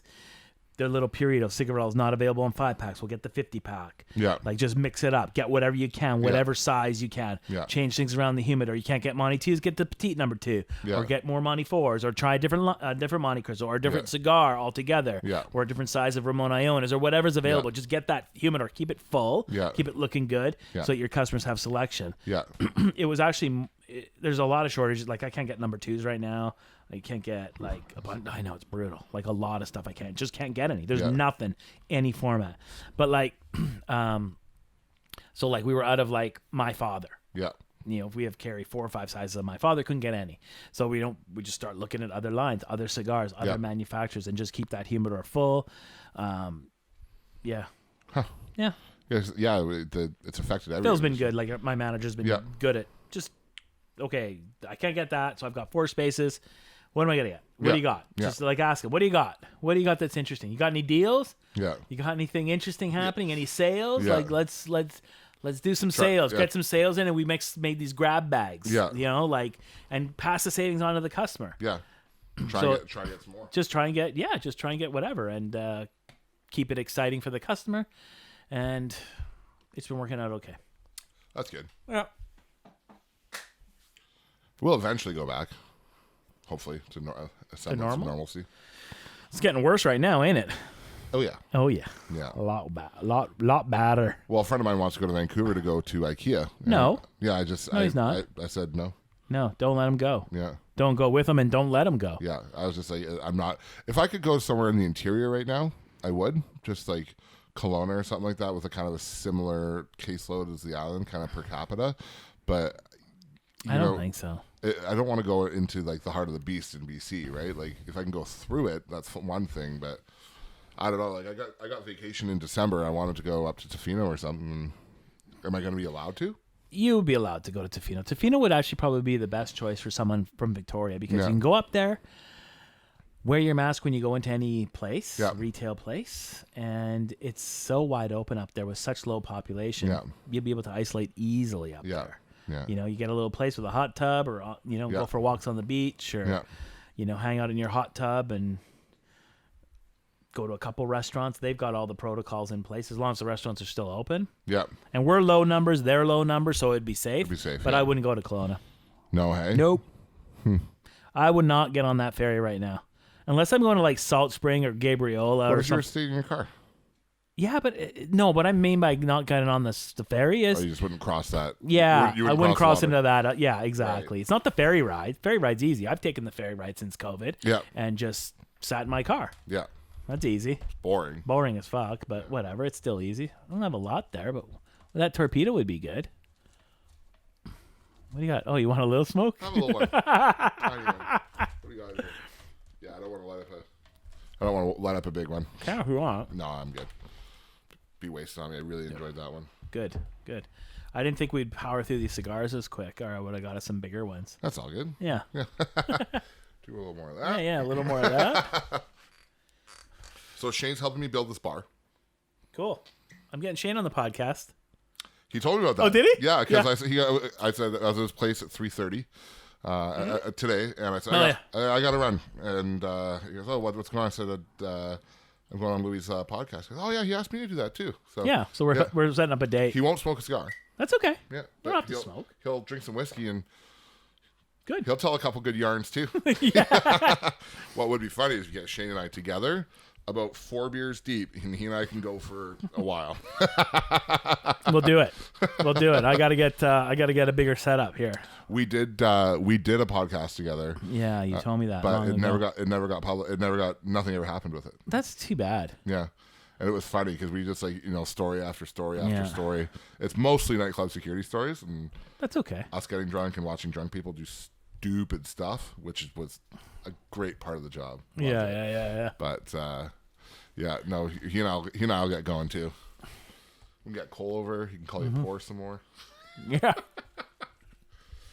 So he's been living with me for the last month. Cole? Yep, Cole and Addie. Oh, I was gonna say they're still together. Oh yeah, God. they had a little miscommunication regarding moving out of their rental and into the place they bought. Oh boy. I mean, it's been fun having. Plus, I got the dog, right? So it's kind of fun having the dog around. Well, you know so. what? That's the dog. Okay, I was wondering whose dog that was. Okay, well, you know what? That's okay because it's just there's an end to it, right? It's not like they're living. Oh yeah, and living. I've lived with Cole before. Yeah, I know. But it's not like they've moved in and they're indefinitely. You know the end date. Yeah. So that's okay. I've enjoyed having them. Yeah.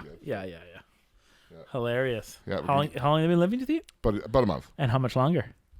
Saturday.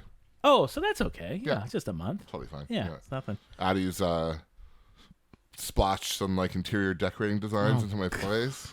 I now have a. You'll have to defeminize it stool. when she leaves.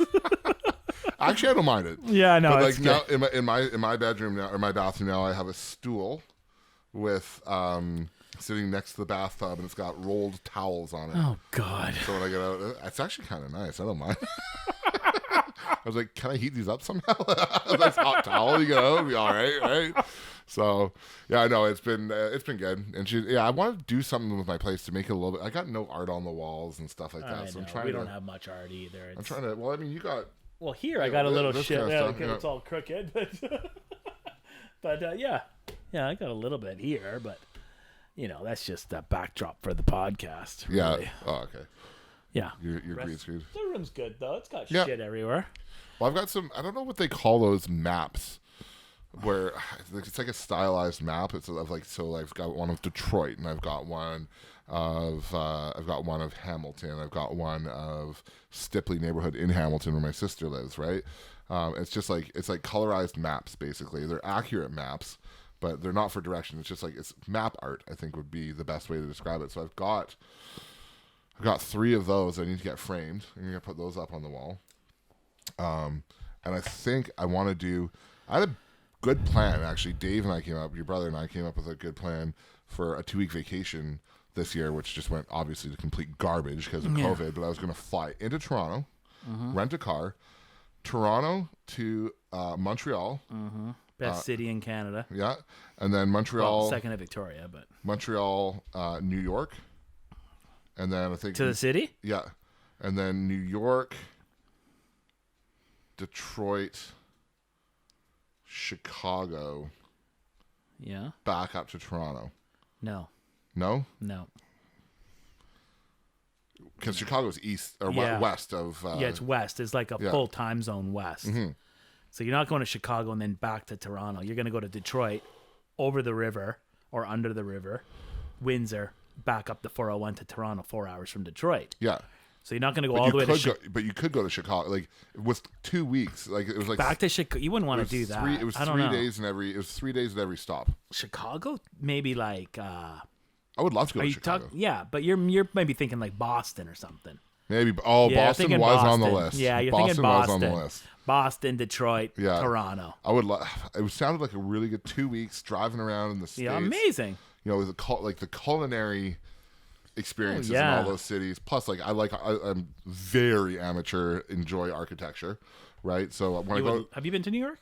I was in New York right before 9/11, but that was the last time I've been there. So I would like to go back. Were you there long enough to like experience it? I was 14. Oh, so not really.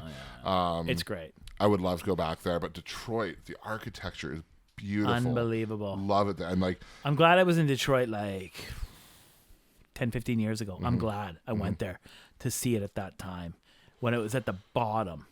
Really? Yeah. You liked that part? I only liked it because I could imagine what it was like before that happened. Right. I didn't like the state of the city, right. like between the river and up to maybe 8 Mile, 9 Mile. Like I didn't like what I saw, but I could appreciate the city it was. Cobblestone roads, beautiful architecture, Victorian homes, just absolutely mind-boggling. I liked it. Yeah. I like seeing it then before the Koch brothers are buying it all up and gentrifying the shit out of it and pushing the poor people out. I'm glad I got to see a more authentic Detroit, but I didn't like what I was seeing. The Detroit I was there 2 years ago, I think, or maybe even a year and a half ago. I've been to Detroit now, I think 4 times, because David lives down there, my brother. And every time I just love wandering around downtown. By the river? Right by the river, downtown. It's nice there. The financial district, the buildings are architecturally so interesting. Where does so what is that like first, second mile, like or right down? I don't know how like on the river, like like you could we could walk from the GM building to any of these, right? The stadium's down there too. Yeah, it's really nice down there. Yeah, it's nice. And in the casino, you can smoke and drink at the same time. Goddamn civilized. Time. She was like, "Oh, would you like a smoke?" And I was just like, yes, I would. Have I died and gone to heaven?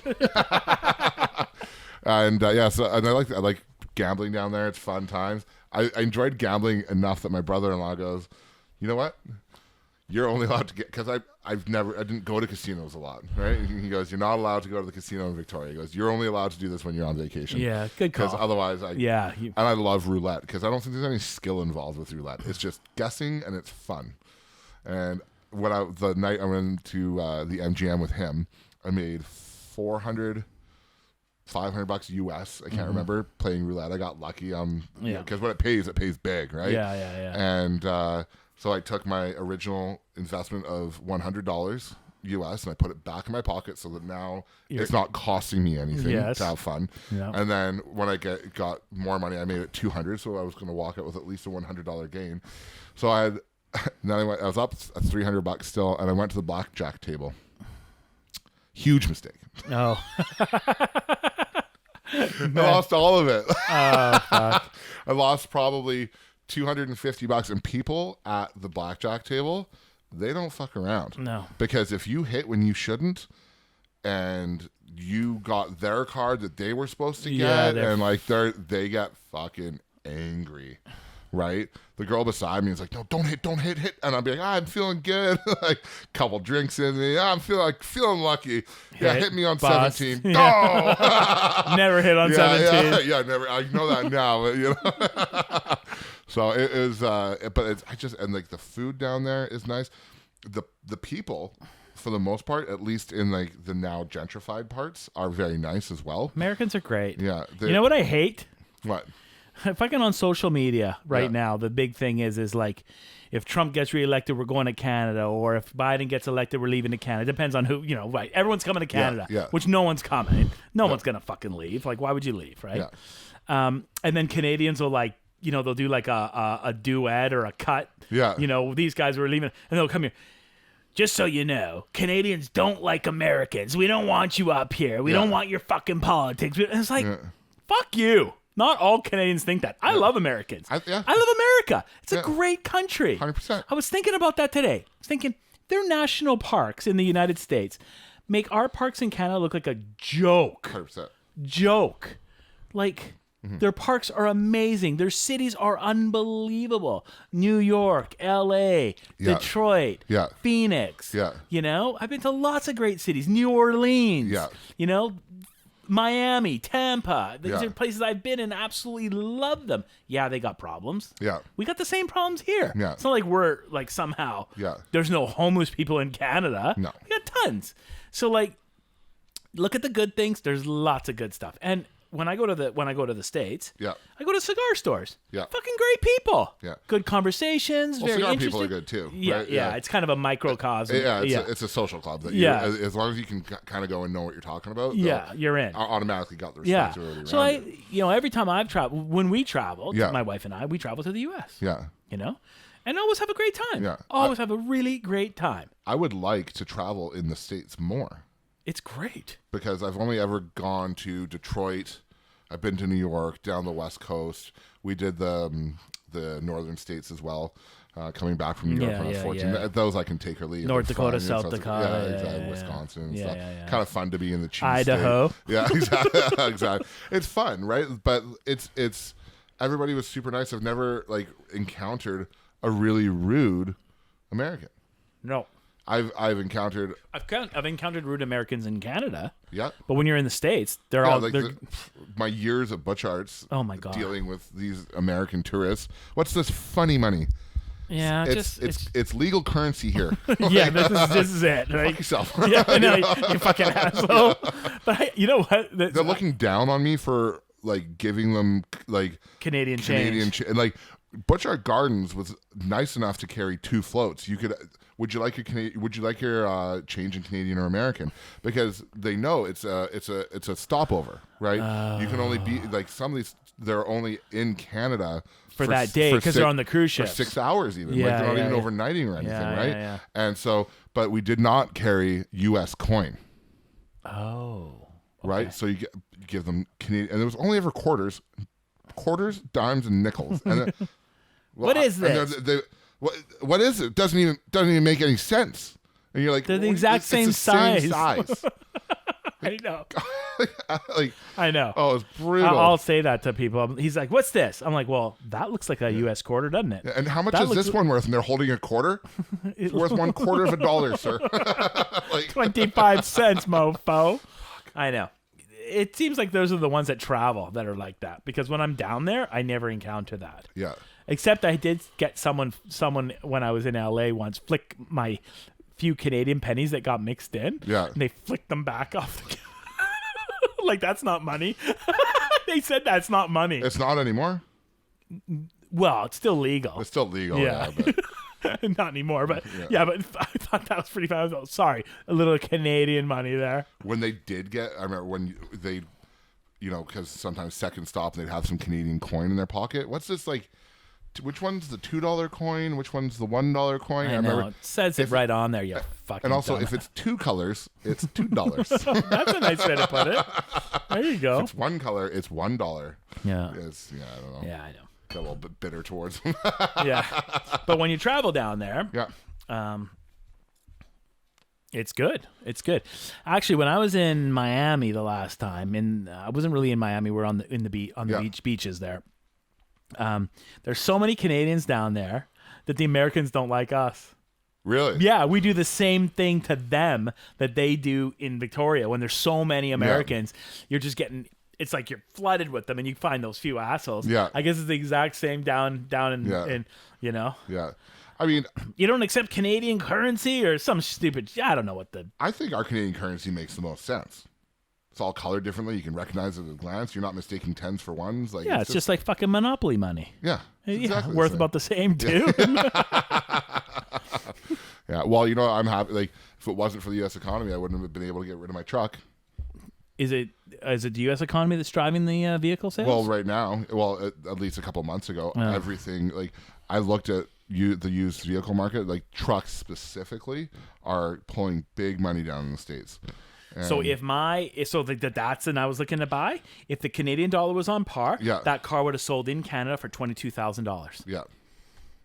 So the extra 14 or 15,000 was because of the pull, because their dollar's so strong right now, right? Yeah. Like so I bid 21,000.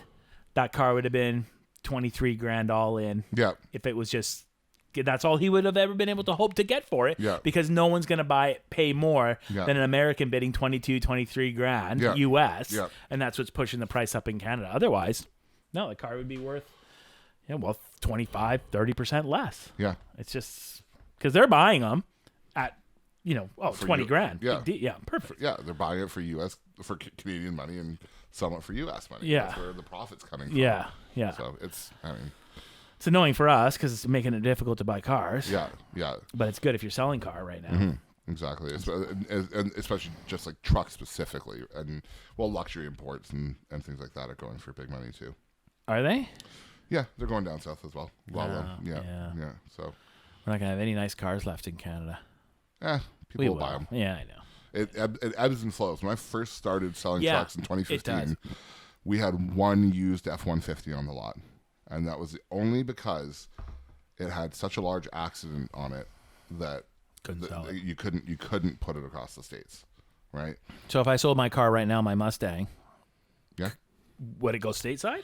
Probably not. No, not Mustangs. There's lots of them around. Lots of Mustangs down there. Yeah. It's the trucks and then the luxury cars. Luxury cars like what? Like Porsche, Lexus, Porsche.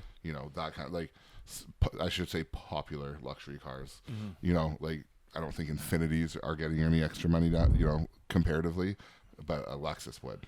Oh yeah. Yeah. They're popular Lexus. Yeah. Oh okay. Yeah. I don't know. There's something wrong with Infinities. They just aren't popular. Yeah, no, there's nothing wrong with them. Yeah. Yeah. They're kind of like Lincolns. Fuck, I went to Jim Patterson Toyota today. What are you doing there?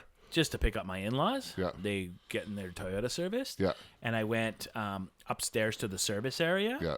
Because I didn't know where to go. Nice. What a fucking gong show. Oh, really? Dude, they must have been, holy shit. That is a big dealership. Yeah. That's big. They must have had 20 cars pulling in for service. Patterson Toyota Victoria, I don't know this, might be the most successful Toyota dealership in the province. It's unbelievable. I just couldn't believe it. There was nowhere to park. It was a shit show. Yeah. I was like, get me the hell out of here. Finally, I just found a spot to park and got my mother and father-in-law and just got out of there. But I couldn't believe the amount of flow of cars coming in and out. And it's like an assembly line. Yeah. It was an assembly line. Yeah. Oh, yeah. Crazy. I'd never really been there. Yeah. I've never been in the showroom. Yeah. It's a beautiful showroom. Yeah, I can from the outside. It's like cars on the fourth floor, all lit up with LEDs and changing purple and green and blue, and it's a beautiful dealership. Yeah, yeah, it's beautiful. It's insane. Patterson's still alive? He's still alive, isn't he? Mm-hmm. God, that guy's unbelievable. More money than God. Yeah, I know. He's a billionaire, right? Yeah. Is he a billionaire? Is he the richest guy in Canada? No, he's not. No, someone from the Thompson Group is. Really? Mm. Was Conrad Black ever the richest guy in Canada? I don't know. Huh. But the richest guy in Canada is worth 15 billion? I have no idea. I think so. Yeah. So not a lot compared to. Patterson's got to be in the billions. He's got to be a couple billion, eh? Yeah, he owns tons of grocery stores and dealerships. Dealerships, and billboards all across Canada. Oh, the billboards are his too, eh? Yeah. And those are everywhere. You drive in Ontario, Patterson billboards. Yeah. Everywhere. Yeah. Unbelievable. It's something. And he's an old motherfucker, and he's still grinding. Yep. Do they still fire their loan salesman every month? Is that still a thing? So. No. Yeah. No. That's a fucking grind.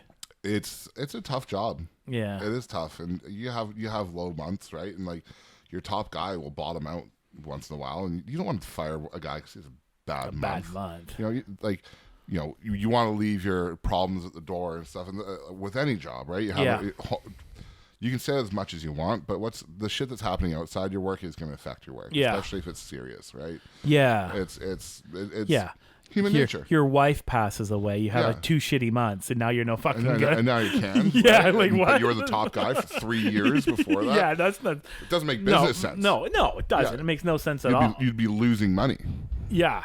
right? If you did Yeah. So- No, I hope we've become a little more compassionate in our capitalism. Yeah. You know? There also used to be like, it used to be, even when I got into the car business, like a lineup of people to work at the dealership. It's not like that anymore. There's no lineups of people wanting to work anywhere anymore. It's just... Well, no, CERB. No, it's not even CERB. I know, It was happening before CERB. Yeah, CERB didn't help. Yeah. But it was... it's just... The population, the demographics have changed. The baby boomers are retiring, and there's just a lot more jobs available. Yeah. There's no lot. Yeah, exactly. When I got in 2015, I told them I had to think about it, and they gave me 48 hours before it went to the next guy. Right. So, I mean, maybe I was just getting sold. Yeah, possible. You know, which is whatever. But now it's like, you can't say that kind of stuff to somebody. Like, you want to try and attract somebody to come to your dealership, not give them a reason not to. You know. No, I know. Yeah, definitely the market has changed where the employee has a lot more leverage in our market. Big time. Yeah. Well, so much. There's a lot. They want to know. They want to know bonus structure. They want to know time off. They want to know the kind of work environment. They want to make sure that they're Googling you for sure and finding out if you're a shit company or a good company. Yeah. Or talking to people that used to work for your company. What was it like? Yeah. Is the owner good? Is the manager good? And especially in Victoria, it's such a small place. So small. You can find anybody that used to work at anywhere. Oh yeah. It's a lot of power in the employees' hands now. Yeah, which is fine. You just treat them good. As long as they treat you good, I've got no problem with that. I don't mind treating my employees well. Just don't fuck me over. Yeah, no reason. No reason to fuck me over. Exactly. Yeah. That's the best way of putting it. Yeah. I'm not gonna fuck you over. I promise. Do your job. Don't fuck me over, and it'll be fine. Yeah. So where are you going next? What are you doing next? Are you going to stick with the job you've got now, or what are your long-term ambitions? What are you thinking? You going to stay in the car business? You like it? Right now, I've got no reason to leave. Yeah. I'm always open to the next step in my life, but right now, I've got no reason to leave this. I'm enjoying my new position. I got into it at a weird time, right? Did you? Yeah. Well, because I switched over in February, and then COVID hit. Oh, and right. Yeah. We laid off everybody. Oh God! Did you get laid off? Nope. Oh, you didn't. All the management stayed in. And then what were you guys doing? Like floor sales? Yeah, and we were doing some floor sales. Yeah. And then we started almost like, I think that only lasted for like a month, and then we brought back other people, right? So, but it was now that I'm kind of back into the full swing of things, where I'm enjoying it, and I don't see a reason to leave right now. I'm not unhappy in my job. I like sales, and I like coaching and stuff. It's good. Life's good. I got nothing. I got no complaints right now. Yeah, beauty. No, that's good. Yeah. Boring. It's a little boring because you can't go and do stuff. But yeah, well, no, yeah, the COVID is hard, but as far as your career goes, you're happy with that. Yeah. It's going well for you there. Yeah. That's nice. That's good. The only frustration I have with it is COVID related, because I work hard so that I can play hard. That's always been your thing. That's been my thing. I like to work hard and I like to play hard, and I like to work hard and play harder. Yeah, exactly. Well, if I go to Mexico, I want to go to the nice resort, and I want to, get the ocean view room and stuff like that. Yeah, and so you're that's not why going anywhere. Like, right now, I can't do any of that. So yeah, we normally go away every winter. Mm-hmm. No. Maybe go skiing for a day. Yeah, Mount Washington. Maybe. It's fucking bullshit. It's just because I work hard too. Yeah. Like I work a lot of hours. Yeah, like 6 days a week. Pretty normal. Yeah. Days, nights, weekends, whatever. Stats. I work the stat, know. And it would be nice to be able to do something, but well, your hands are tied too because kids and stuff like school. Yeah. It's harder for me right now to vacation. Like I couldn't go anywhere now, even if it wasn't for COVID. I have to wait for vacation time, which sucks. Go ahead, pull on that. There should be lots there. Yeah. But but every year we try and somehow figure out a little vacay somewhere. Yeah. But you're even if you wanted to go to the interior, you got no reason now because my in-laws are here. Yeah. So, hey, go vacation with them for the weekend. Spend the weekend with them. Yeah. At their house. Yeah. 15 minutes from here. I'm full of great ideas. I know. That's a freaking awesome idea. Yeah. Well, one day. Hopefully. I want to go to Europe. We had an Italy trip planned, Really? for July. Yeah. Cancelled. They're back on lockdown again, aren't they? Yeah, all of Europe's locking back down. Everyone's locking back down. Yeah. I don't get it. I don't get it. I wonder what the They right say way if of you doing wear it is. masks and socially distance, you should be good. Why are the cases going up 2,000 a day right now in Canada? Plus 2,000 plus a day. Yeah. Like 5,000 one day? I think people are getting tired of the masks and Maybe. there's a lot of people out there that are just like, well, it's just a flu or whatever, and like I don't know, right? But I don't either. The things, But like when I go to retail stores, I wear a mask. Same. I don't wear it when I'm in the car, 'cause Yeah. that's ridiculous. Yeah. I don't wear it when I'm walking outside, Yeah. because there's no need to. Yeah. But when I enter, I slip my mask on and I do my shopping and I get out of there. Yeah. Now, I guess the one thing is I don't shop around as much anymore. I'm more like, okay, I'm going in, I'm getting this, I'm getting the fuck out. Yeah. Because wearing a mask congests me. right. I get claustrophobic almost. Not do you? claustrophobic, but like it just makes my sinuses congested. So I have a hard time like breathing with it. But I still wear it. Yeah. I still go to the bank twice a week, Yeah. post office twice a week. Yeah. I put my mask on, Yeah. Yeah, I wear mine too. Actually, sometimes I forget to take it off. Like I walked in my door the other day and Cole was sitting on the couch and I was still wearing my mask. I just totally forgot that he was like, "You still wearing your mask?" I forget about it. That's right? good. Yeah. That's good. Better to be that way than the other. It just doesn't bother me. But No, me neither. It's I not going to invest- harm you. Yeah, I got People are talking about, the mask bugs me. Fuck, you used to be a freaking painter. You wore a respirator for hours Yeah. on day. Yeah. Come on. Yeah. Don't tell me that the mask bugs you. I got some nice masks though too. I think the trick with you're going to is just not to cheap out on the mask. Get some good ones, Right. because if you're gonna be wearing them a lot, and like now that we are. Do you have one that keeps the mask away from your mouth a little bit? Yeah. Nice. Yeah. I was that guy, and I went and I got some of those Under Armour masks. They are comfortable as hell. They're a little warm, but they're comfy, and they don't touch my lip when I'm talking and stuff like that. See, that's I've got this one mask that looks kind of like Joe Rogan Yeah. smoking a cigar. Yeah, I saw that one. Yeah, but it's a little bit too tight. So like it's okay if I'm just wearing it, but then Yeah. if I start talking, Yeah. it kind of starts getting in my Yeah. mouth almost. Yeah. No bloody good, right? Yeah, no, it's not You need good. something to keep it away from your mouth Yeah. and nose while you're talking. Yeah. So you can still actually enunciate, not have to adjust it every 5 seconds. Apparently the Storm Tech masks are good too. I haven't had. Where do you get those? There's a Storm Tech downtown. There is? On apparently across from right across from Pegs. Oh, okay. Yeah, I don't know. I might go grab some. I don't think the masks are going anywhere for a while. No. Even- And for what, $25 or $30? Who cares how much it costs? Just get a mask that's going to be comfortable. Just spend on the your money and face. get it done. Yeah, unless you're not bothered by it getting into your mouth a little bit and stuff, right? Yeah. Yeah. No, it's.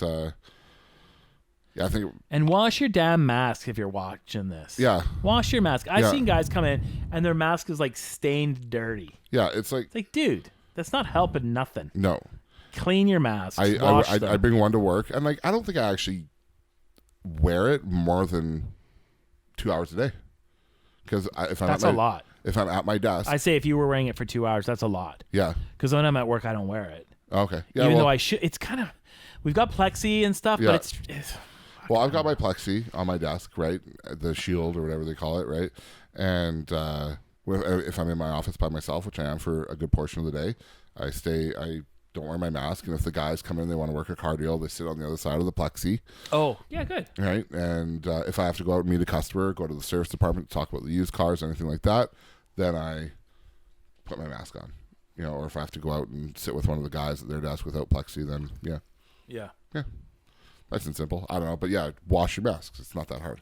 Yeah. Just do. If you have 7 masks, Yeah. one a day, Yeah, exactly. wash them with your underwear, whatever the fuck, right? Ooh, the tequila's coming out. Oh, yeah, baby. How are you going to get home?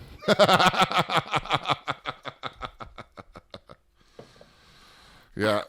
I just rinsed my glass out. I didn't want to taint the lovely tequila with the rye. Upside down the bottle. Well, this tequila is like 3 times the price of that rye, so Oh, okay. I think. I'm not even sure how much that rye costs. I always think it's funny. You can tell. Smell? No, I'm good. I'll let you go. I think you can tell former bartenders quite easily by the way they pour out of a bottle. Oh, is that a fact? I think so. Yeah? Especially if there's like a reduced pour. Okay, because you stout. turn it upside down. Immediately when there's a little resistance, anybody that was a former bartender just, like cranks it and like straight upside down. You know what I mean? Like, Yeah. remember Dave?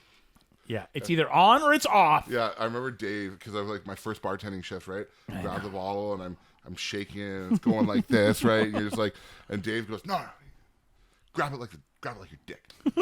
Hold on to it. Put your hand so the spout doesn't pour, and then you lock that in against your forearm, and up she goes. Grab it like it's your dick. That's one way to put it. It's not wrong. I don't usually rub the bottle though, but whatever. Spend a little extra time with it. Right? Caress it. Caress nicely. the bottle, caress it enjoy the nicely. feeling of the bottle. Yeah. I mean, fucking, this is the hardest thing I've fucking held in months, but whatever. That sucks. I'm old. Fuck, give me a break. In the eternal words of Jerry Seinfeld, that's a shame. Yeah, you know how it is. 50 years old. What are you going to do? You're 50 now, eh? Well, not quite. No, I'm 48. It's coming up. 48 and a half. This is like, it's actually crazy. I was thinking about this. Like, I'm 34.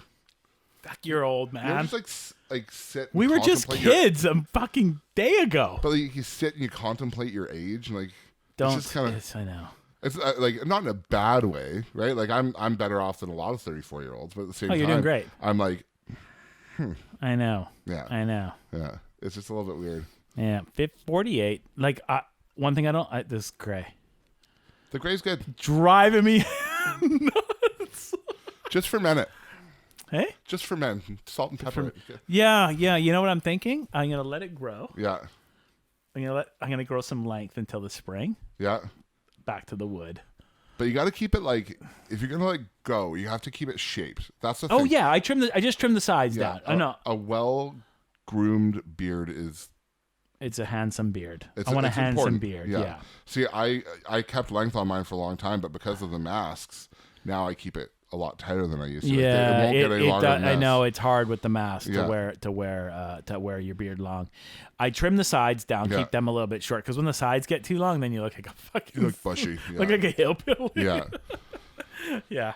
My hairdresser used to do my beard too, and I really liked it, but she doesn't do them anymore, which is like her prerogative. Right now, and yeah. I like having it, and you can get your beard done if I went to somebody else. You told like, but her thing is she just doesn't want to operate under the mask. I said that's fine, right? That's fine. I'm not going to stop going to her because I had my beard done once. Yeah.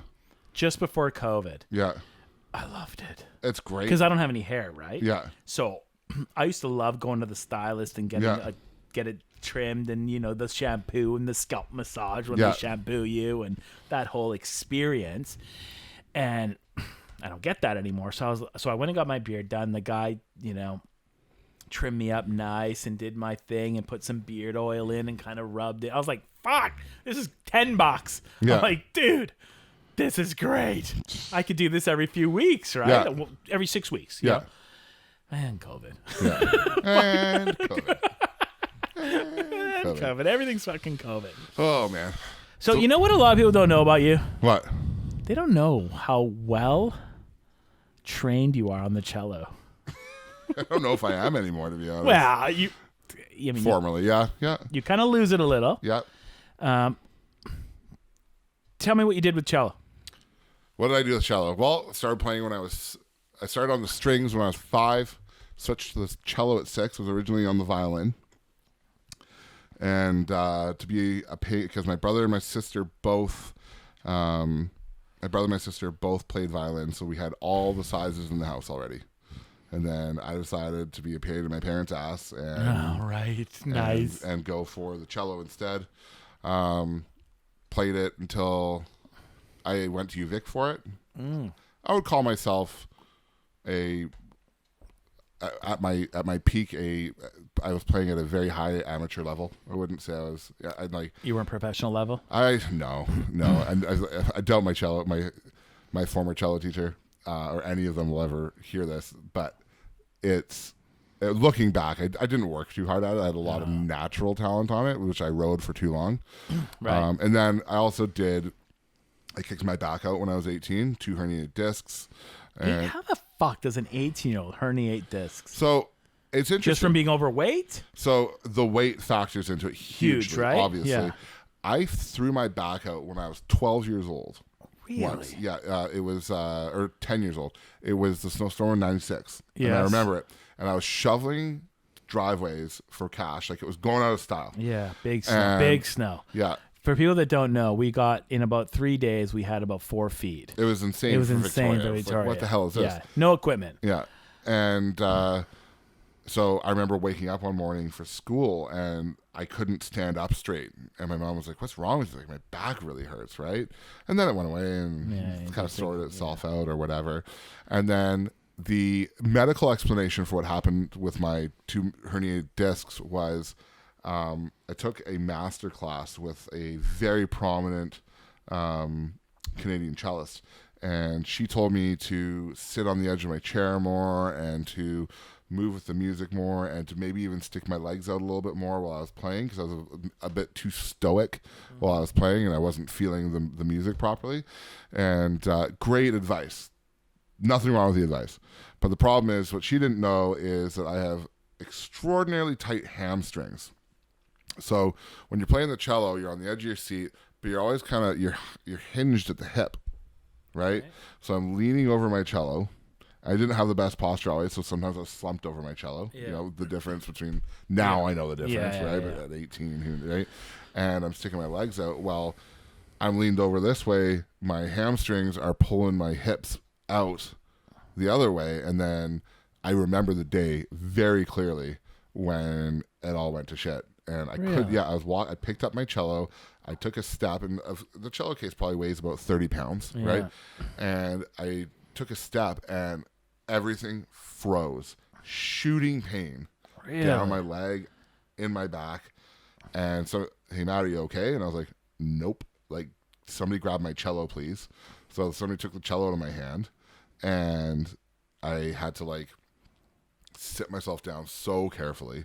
And I almost went to the hospital, but it abated a bit, took some anti-inflammatories and everything like that. But, you know, after 2 years of diagnosis later and waiting for x-rays and MRIs and bullshit, L4 and L5 were herniated discs. And it turns out I also had a compression fracture that had healed. So whatever that came from, who the hell knows, right? So my back was effed. So at the height of my cello, I did 2 years I did 3 years at UVic, but I was only like finishing up my like second year courses type of thing, and I was gonna go back for third year stuff, and there was some problems with like re-enrolling, and then I was also I was playing 10 hours a day. Really? Oh yeah. Holy shit. I would say so. Yeah, between, you know, you'd have a 3-hour quartet practice, and then the orchestra practice was another 3 hours, and then you have to practice your own stuff on your own, and then there's, you know, these little groups that you do, even if it was 8 hours a day, right? That's a lot of time sitting down, bending over, and I in the end, in my mind, I didn't know that I could like practice enough to complete my degree. And then I like to work hard, like to play hard. I started to look at how much career classical musicians made in Victoria. Jack squat. Not enough. Yeah. Right. And I got a lot of, and this is not to, like, I've got friends that have pursued it and they make good money and stuff like that.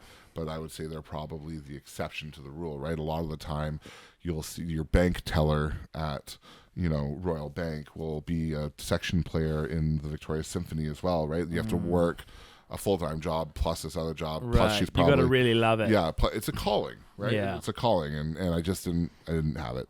Yeah. So, fair enough. But I got to a pretty high level. Yeah. You I got played in into the Youth Symphony. Yeah, Greater Victoria Youth Orchestra. I did like 8 seasons with them. Okay. I did one solo way back when I was like 17 with the Victoria Symphony as a soloist, which was probably the peak of my career. We got nominated to go to nationals. My trio did. Yeah, no, it was I took it quite far, and but I just didn't have the follow through for it. Yeah, fair enough. So, kind of is what it is. But are you ever gonna pick it up again? So yes, I let it sit for probably 2 years without even touching it. Yes. And then the problem is when you do that and you were playing at I know. this level. It's like anything. And you bring it back out, and you're like, you're down here all of a It's sudden. like working out. Oh, It's like, fuck. Christ, right? Yeah. See, I used to bench this much. What the hell's wrong with me now? Yeah, You exactly. know? Yeah. So I kind of put it away again. I got it back out, and then my cello actually has been on loan to a friend of mine. I'm just about to get it back. She needed it for a little while, and so it's been getting re-exercised. She's been livened it up again.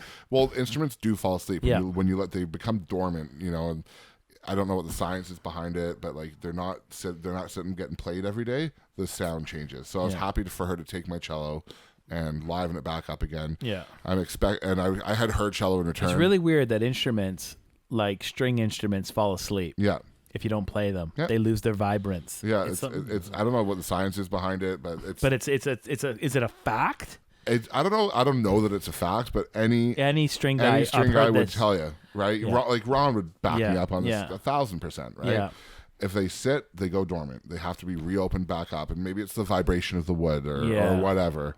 But so I'm thinking I'm getting my cello back next week. I've had her cello in the meantime, but her cello is very nice, but it's just not my cello. I didn't enjoy playing it as much, so I'm excited to get my cello back. I'm going to start trying to play it more. Nice.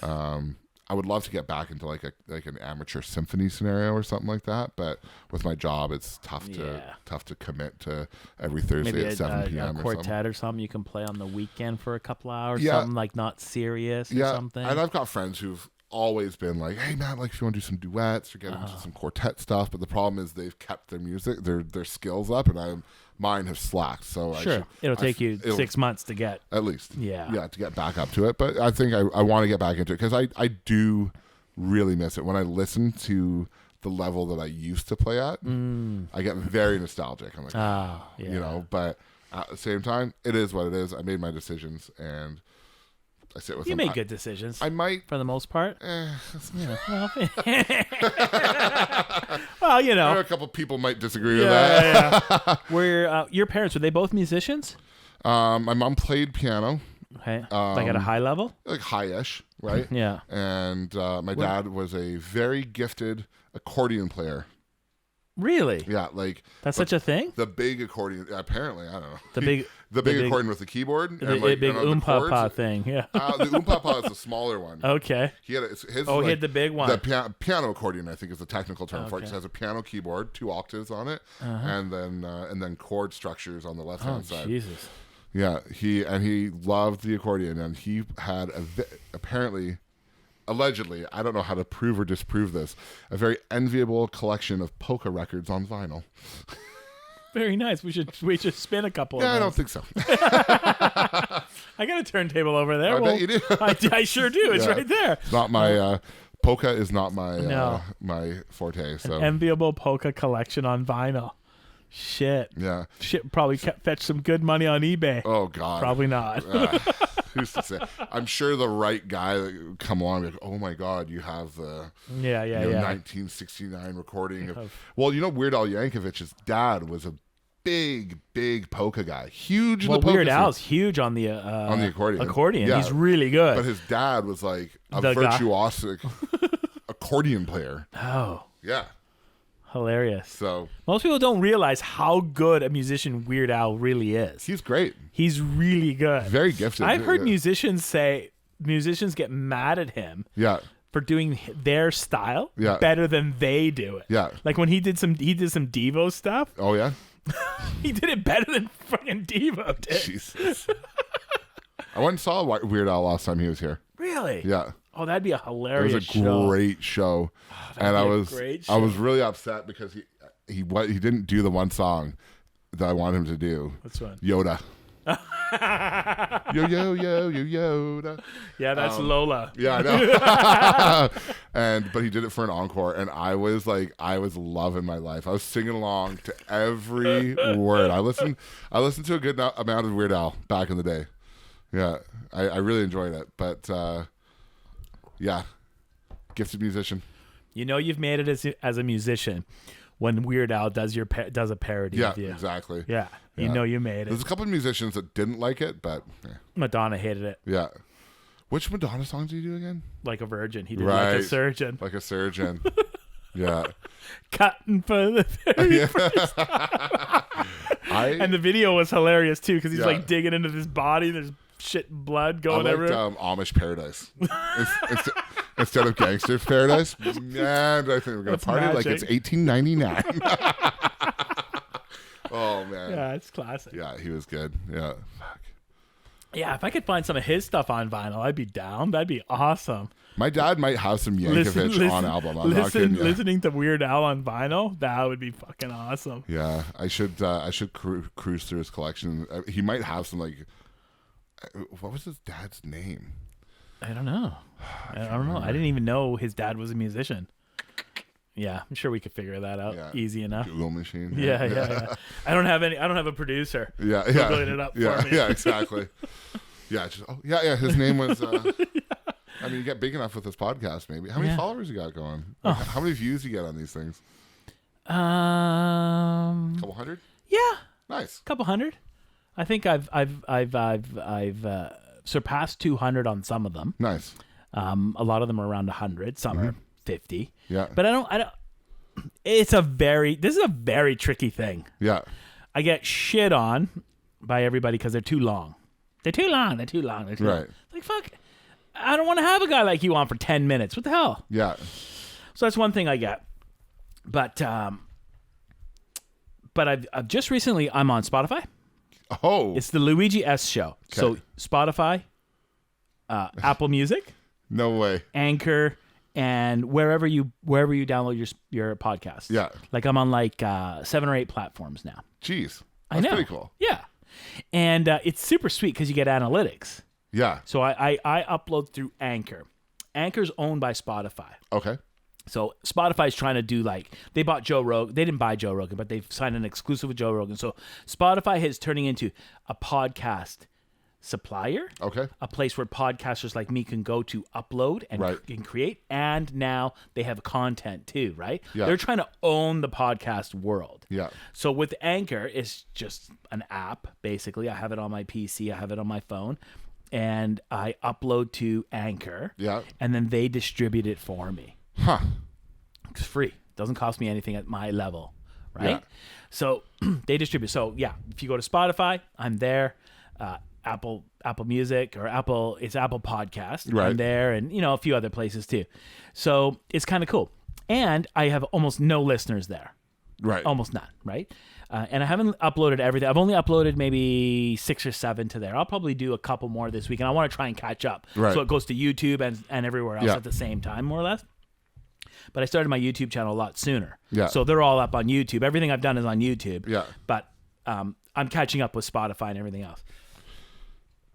So, but it's very interesting. I'm getting 2/3 are women listening. Interesting. Yeah, which is sweet. Because I didn't think... My telephone number is... yeah.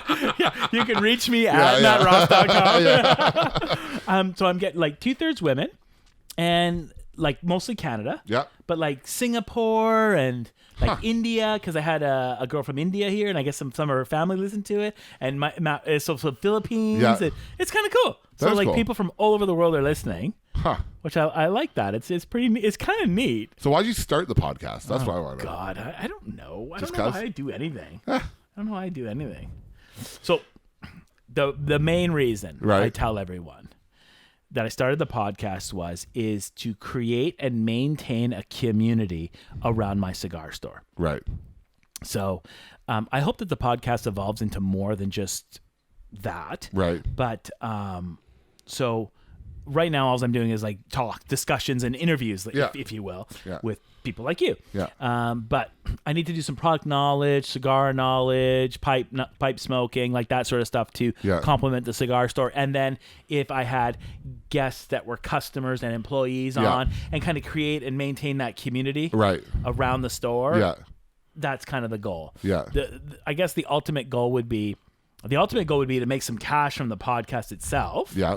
If I had enough followers and listeners. I only have 50 followers on YouTube. Yeah. So I never promote my site when I'm talking, but you should subscribe and hit the notification button, I guess. Ding. Hit that bell. Fuck, I should say that at the beginning, right? Because no one watches this long. Yeah. Well, let's pack it in then. Yeah, let's just fuck this. Yeah, we're just talking to ourselves at this point. But like people, I really need people to subscribe. I need people to hit the notification bell because then that'll give me clout on YouTube so that it'll actually come up on whatever that page is you're suggesting. Suggestions, yeah. So I'm getting none of that, right? Because I think the market is saturated like fuck right now. Right. So I feel like I might have to spend a little bit of money to promote. Yeah. I'd be down. That's fine. Yeah. I think if you diversify too, like because like this is fun. This is great.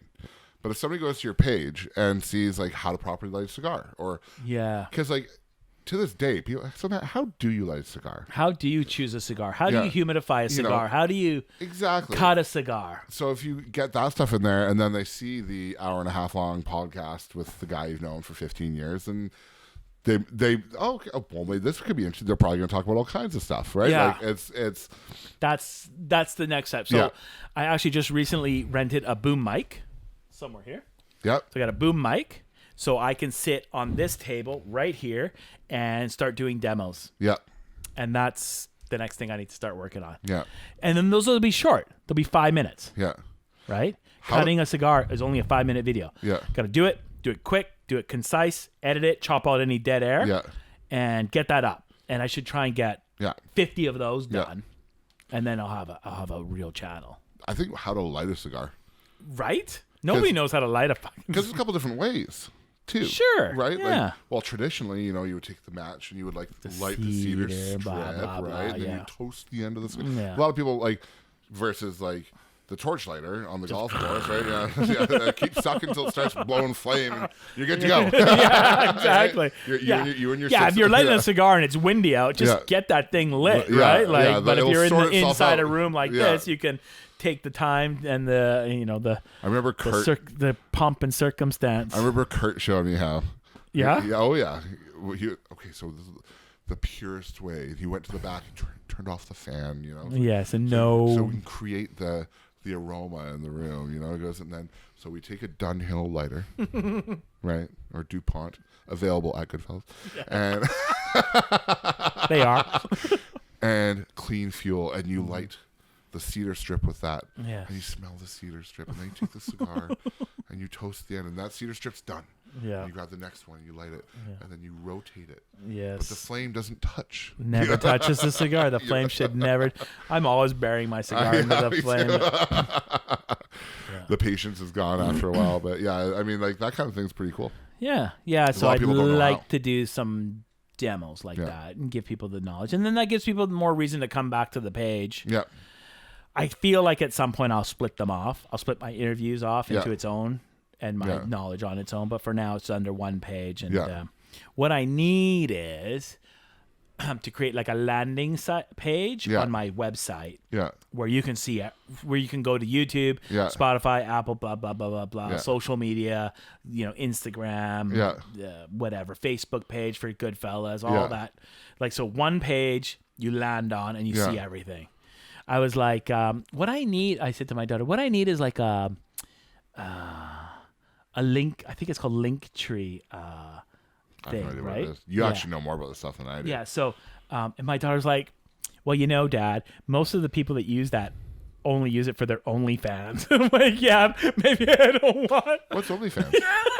I don't know. I've heard, something about fucking OnlyFans. Like, fuck it. I wish I bought stock in that company, but pre-COVID. No shit. Oh my god. Everyone's got a fucking OnlyFans. Everybody. I'm starting an OnlyFans. Ooh. I'm just kidding. I didn't think cigar porn. I didn't know that negative subscribers were allowed. Well, how many people follow? Negative 15. What I'll do is instead of like some people have a free OnlyFans, I'll actually pay you $1 a month to subscribe. I'll pay you if you subscribe to my OnlyFans site. You'll get $9.99 a month directly deposited to your bank account. You know what you should do? Okay, but time consuming. I know everything's time because production. I think that you would do really well doing like this, but on steroids, and turn into like a TV show. Like basically, rip off the Comedians in Cars. Oh yeah. Go for lunch. situational, like get some situational humor going in there too. Yeah, like, keep people, I would need a kind of production. I would need engaged. someone to do production. Yeah, because you don't have the time to cut down 4 hours of footage into a half an hour into show. a half-hour show. Yeah. But that would be fun. Yeah. You know. David wanted to do a show long ago Yeah. called Cafe Racer, Yeah. right? And he wanted to be like a car in the garage, coffee, and we talk cars. Yeah. Yeah. So that's like comedians in cars getting coffee, but not really, because comedians in cars getting coffee, they don't talk about the car except for like 30 seconds. Yeah. So his show would be all cars all the time. The whole thing would be cars. That might be fun. Be kind of fun. Yeah. You kind of fun branch out a little bit. Cigars are great. Don't get me wrong. I'm not putting you No. Yeah, that's great. But yeah, it'd be fun to kind of diversify a little bit for you. Yeah, because this show isn't really about cigars. No. We're often smoking cigars, Yeah. but not always. Yeah. So this show's not about cigars. It's just about community. Yeah. But yeah, there's endless possibilities. Go and like the combination of people and stuff. Like if you got more mics, you could do like a round table. And I want to be able to have like 3 guests. yeah. Set it up so I can have 3 guests. But right now, like I only have the one camera. Yeah. So it's just one camera angle. I guess if I had... Does that camera take video? No, it doesn't. That's just it's an older SLR. Yeah. I could get another one of these. Wouldn't bankrupt me. But No. then it would be a lot more editing. Yeah. Right? And I think... Twice as much. Oh, yeah. Yeah. So I think right now what like someone like Joe Rogan does, he's got like a producer where he's got like 4 cameras. And I think Jamie has his producer guy. I think he's switching on the fly, like Right. who's talking. Yeah. He'll switch it back and forth. Yeah. So You just need. I would need staff Somebody- at yeah. that point. No, I'm not. You don't wanna do This that. is just for fun Yeah, right now. exactly, So I yeah. don't want to commit to paying someone, Yeah. $20 an hour, and then scheduling, and we Yeah. don't do it enough to pay a guy a full-time wage. Yeah. And like, so But you could have like special guests and stuff, or people you've never met before. Be kind of. I want to fun. have people I never met before. Yeah. I want to have people like strangers. You should bring Ben, the guy remember on the phone. It's like Yeah. shit talking. Yeah, I'll have him on. He's a funny guy. Sure. Bring Yeah. him along. Have some fun. Yeah, that'd be great. That'd be great. I'm gonna have to switch this room around because my desk takes up too much space there. So I'm gonna move the desk up against the wall. So I did actually recognize that desk. that's Not on video. We don't talk about that We don't? desk on record. this No. desk used to be in the back room of my store. Yes, it And my did. rule was if you're gonna fuck someone, fuck them on my desk. Like Yeah. take advantage of the boss. Yeah. Yeah, I don't know how many people were done on that, but it was a few. I don't know. And there went my ability to share this on my timeline. It was never you. Oh yeah, no, it's never me. No, this is other filthy. Saving fucking myself for animals. marriage. You're sharing this on your timeline because that's how I'll get some followers. I will share this on my timeline. Yeah, I need influencers on this show. That's what I need. Is your friend there that was making fun of my of the liquor store? No, he doesn't have Facebook. Does he have any followers on anything? No, he doesn't have Instagram or Facebook. What? I'm telling you. Is there like a rebellion? So apparently Facebook's out. I didn't know It's that. done. I don't do anything. I didn't know that, but I still use the platform. My daughter doesn't Instagram- have a Facebook account. She says just for old people. Yeah, for me, I was just looking at my screen time, Yeah. Oh, I spend way too much. and I'm all in on TikTok, eh? I circle back around to that in a second. But I just looked at my screen time, and there's nothing wrong with it, and I'm not judging people who do spend a lot of time on social media, but taking the time off that I have is I'm sending, messages to people. I'm just trying to think the best way to explain it. I'm not watering flowers I don't give a shit about with my social media. The people who I want to talk to and flourish a relationship with, I'm talking to. Right. Via text message. Yeah. Or I have my Facebook Messenger still. Yeah. I'm still talking to people on that platform, but there's a lot less kind of like random peeking into people's lives, which I find has had me, it's cleared my mind a little bit. I'm not wondering about this. And So wondering about what that. do you use for social media right now? I currently have a Snapchat account. Yeah. But why? I find Snapchat totally useless. I think it's funny. It's a snippet of a video. You can comment if you want to. You're not forced to watch it. You can just kind of like move through. Somebody sends you a Snapchat. It was deliberately meant for you. Yeah. Right? That kind of thing. that's kind of I've got that, and I've got TikTok that I don't have an account with, that I just kind of scroll through. And I just actually really enjoy the fat guy humor that goes on Snapchat. There's just like a lot of like self-deprecating humor, which I think is funny. I think it's funny too. Yeah. Some people don't like it. Some people don't. You know, like I'll make a fat joke about myself in front of somebody that's like not used to me, and they'll be like, "No, Matt, you're not fat. I'm overweight. Yeah, been overweight for a while. I'm okay with it. Yeah. Let's at least have some fun. I get it. Let's at least have some fun. You know. Yeah. But yeah, no, that's what I have right now. I am going to reactivate my social media accounts because I think it helps drive my business as well. Did you just log out? No, Because you don't really ever delete your Facebook. Eh? No, so I deactivated my Facebook. What does that mean? So if you go into your settings, you can deactivate your account. It keeps your account active. Like it's still there. No, if you searched me, you wouldn't be able to find me. But it's still in Facebook's it's still Facebook status. Yeah. And so, this is the funny thing. Facebook will only let you do it 7 days at a time. You can either delete your account and it's gone, or you can deactivate. So every 7 days I was going in and deactivating I heard someone deleted their Facebook account and then re got a Facebook account with all the same credentials, and then all their old stuff was still there. I mean, probably this is what Facebook says it's gone. Who knows? Who the fuck knows, right? But it was just a bit of a mental break for me, and it's good. I'm gonna get back into it. I don't think I'll re-download the apps though. I think it'll be like on your PC. It'll be on my PC. Yeah, that's cool. That's actually a good idea. You know, and I should take it off my phone and just have it on my PC. So once every 3 weeks, or once a day, you go on there and see what everybody's up to and stuff. Yeah. But what you will realize, and what I realized, is the garbage that some people post. It's just like, I don't care about too this. toxic. I don't care about that, right? And I mean, people, because I actually deleted it before that documentary on Netflix came out called The Social Dilemma, about social media. You should watch The Social Dilemma. Great. If you haven't watched it, watch it. Great documentary. I swear. Yeah. See people commenting about the division in the U.S. Yeah. That's because of social media. Yeah. It's not because Trump's worse or Biden's worse or this is worse or that's worse. It's because it's an echo chamber for your own bullshit. Yeah. And I watched that Social Dilemma too, and I was like, son of a bitch, that makes total sense. They are fucking dividing us as a society. Yeah. They're not bringing us together like was the original intention. No, they're not. It's insane too, like what they're doing. But that being said, I do also miss it. I got bored, right? But I also went and bought a book for the first time in like fucking Attaboy. 5 years. Reading on paper? On paper. Isn't it great? Isn't it nice to read on paper? Experience to like take and turn the page and like it's. I love reading on paper. Tactile. It's different. I love right? it. Yeah. I still like. You know what? I still like buying magazines. Yeah. I can find every little bit of cigar knowledge or fly fishing because I like fly fishing knowledge on the computer.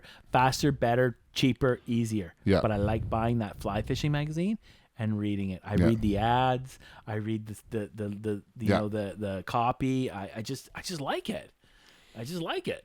It's just a different thing, right? And it's something, and it's going to be interesting to see how it plays out in the upcoming generations. People who don't buy magazines, like you don't get newspaper. My mom still gets. She never reads the damn thing. The Times columnist still arrives at my mom's doorstep 6 days a week or 5 days a week or whatever it is, and I asked her, I was like, why do you still get it? She says, why do you still get it? And she goes, I've always gotten the newspaper.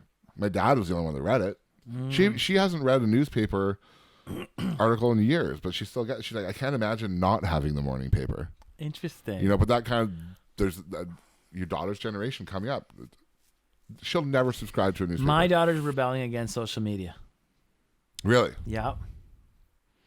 She's deleted the apps off of her phone. Yeah. For periods of time. Yeah. And then she'll re-download it and then log in again. She doesn't deactivate. She just logs out. Yeah. And deletes the app. Yeah. For long periods of time. I think the only thing she's using right now is Snapchat. Yeah. And she had Hannah had a podcast? No. Yeah. Really good one, too. So. And she had Instagram just to promote her podcast. No personal Instagram. Both your daughters tried to add me on Facebook, and but some of the content I used to post was a little bit much offside, so I never accepted. Well, give it another 5 years, then you can accept. Well, Hannah's in grade 11. Yeah, Jesus Christ. she's posting. Her podcast is like called "We Don't Talk About That." I like that. Yeah, and they did. They're on Spotify, Apple, Anchor. Same thing. She got me hooked up with Anchor. First, we were using Libsyn. Yeah. Which is the same thing as Anchor, but she's like, Anchor's better because Libsyn was like paid. Yeah. Anchor's free. Yeah. It's just better. And how many episodes did she have? I don't know. What's it called? We Don't Talk About That. I'm gonna listen. I want to have a listen. So if I search it on Spotify, it'll come up. Yeah. Interesting.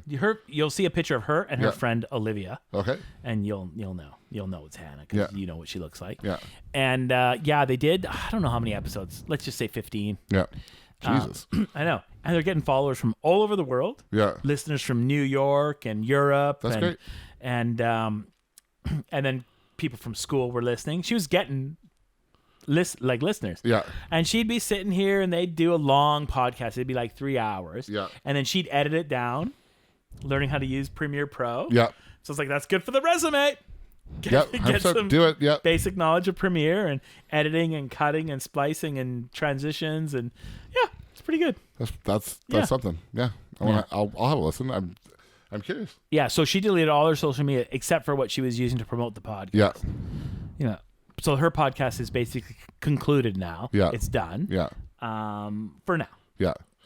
Yeah. The generation coming up is deleting social media too, but I don't think they're going to go back to print still. No, they're just deleting some social media, I think. They're being more selective about what they're still Netflix and YouTube. They're all in on that.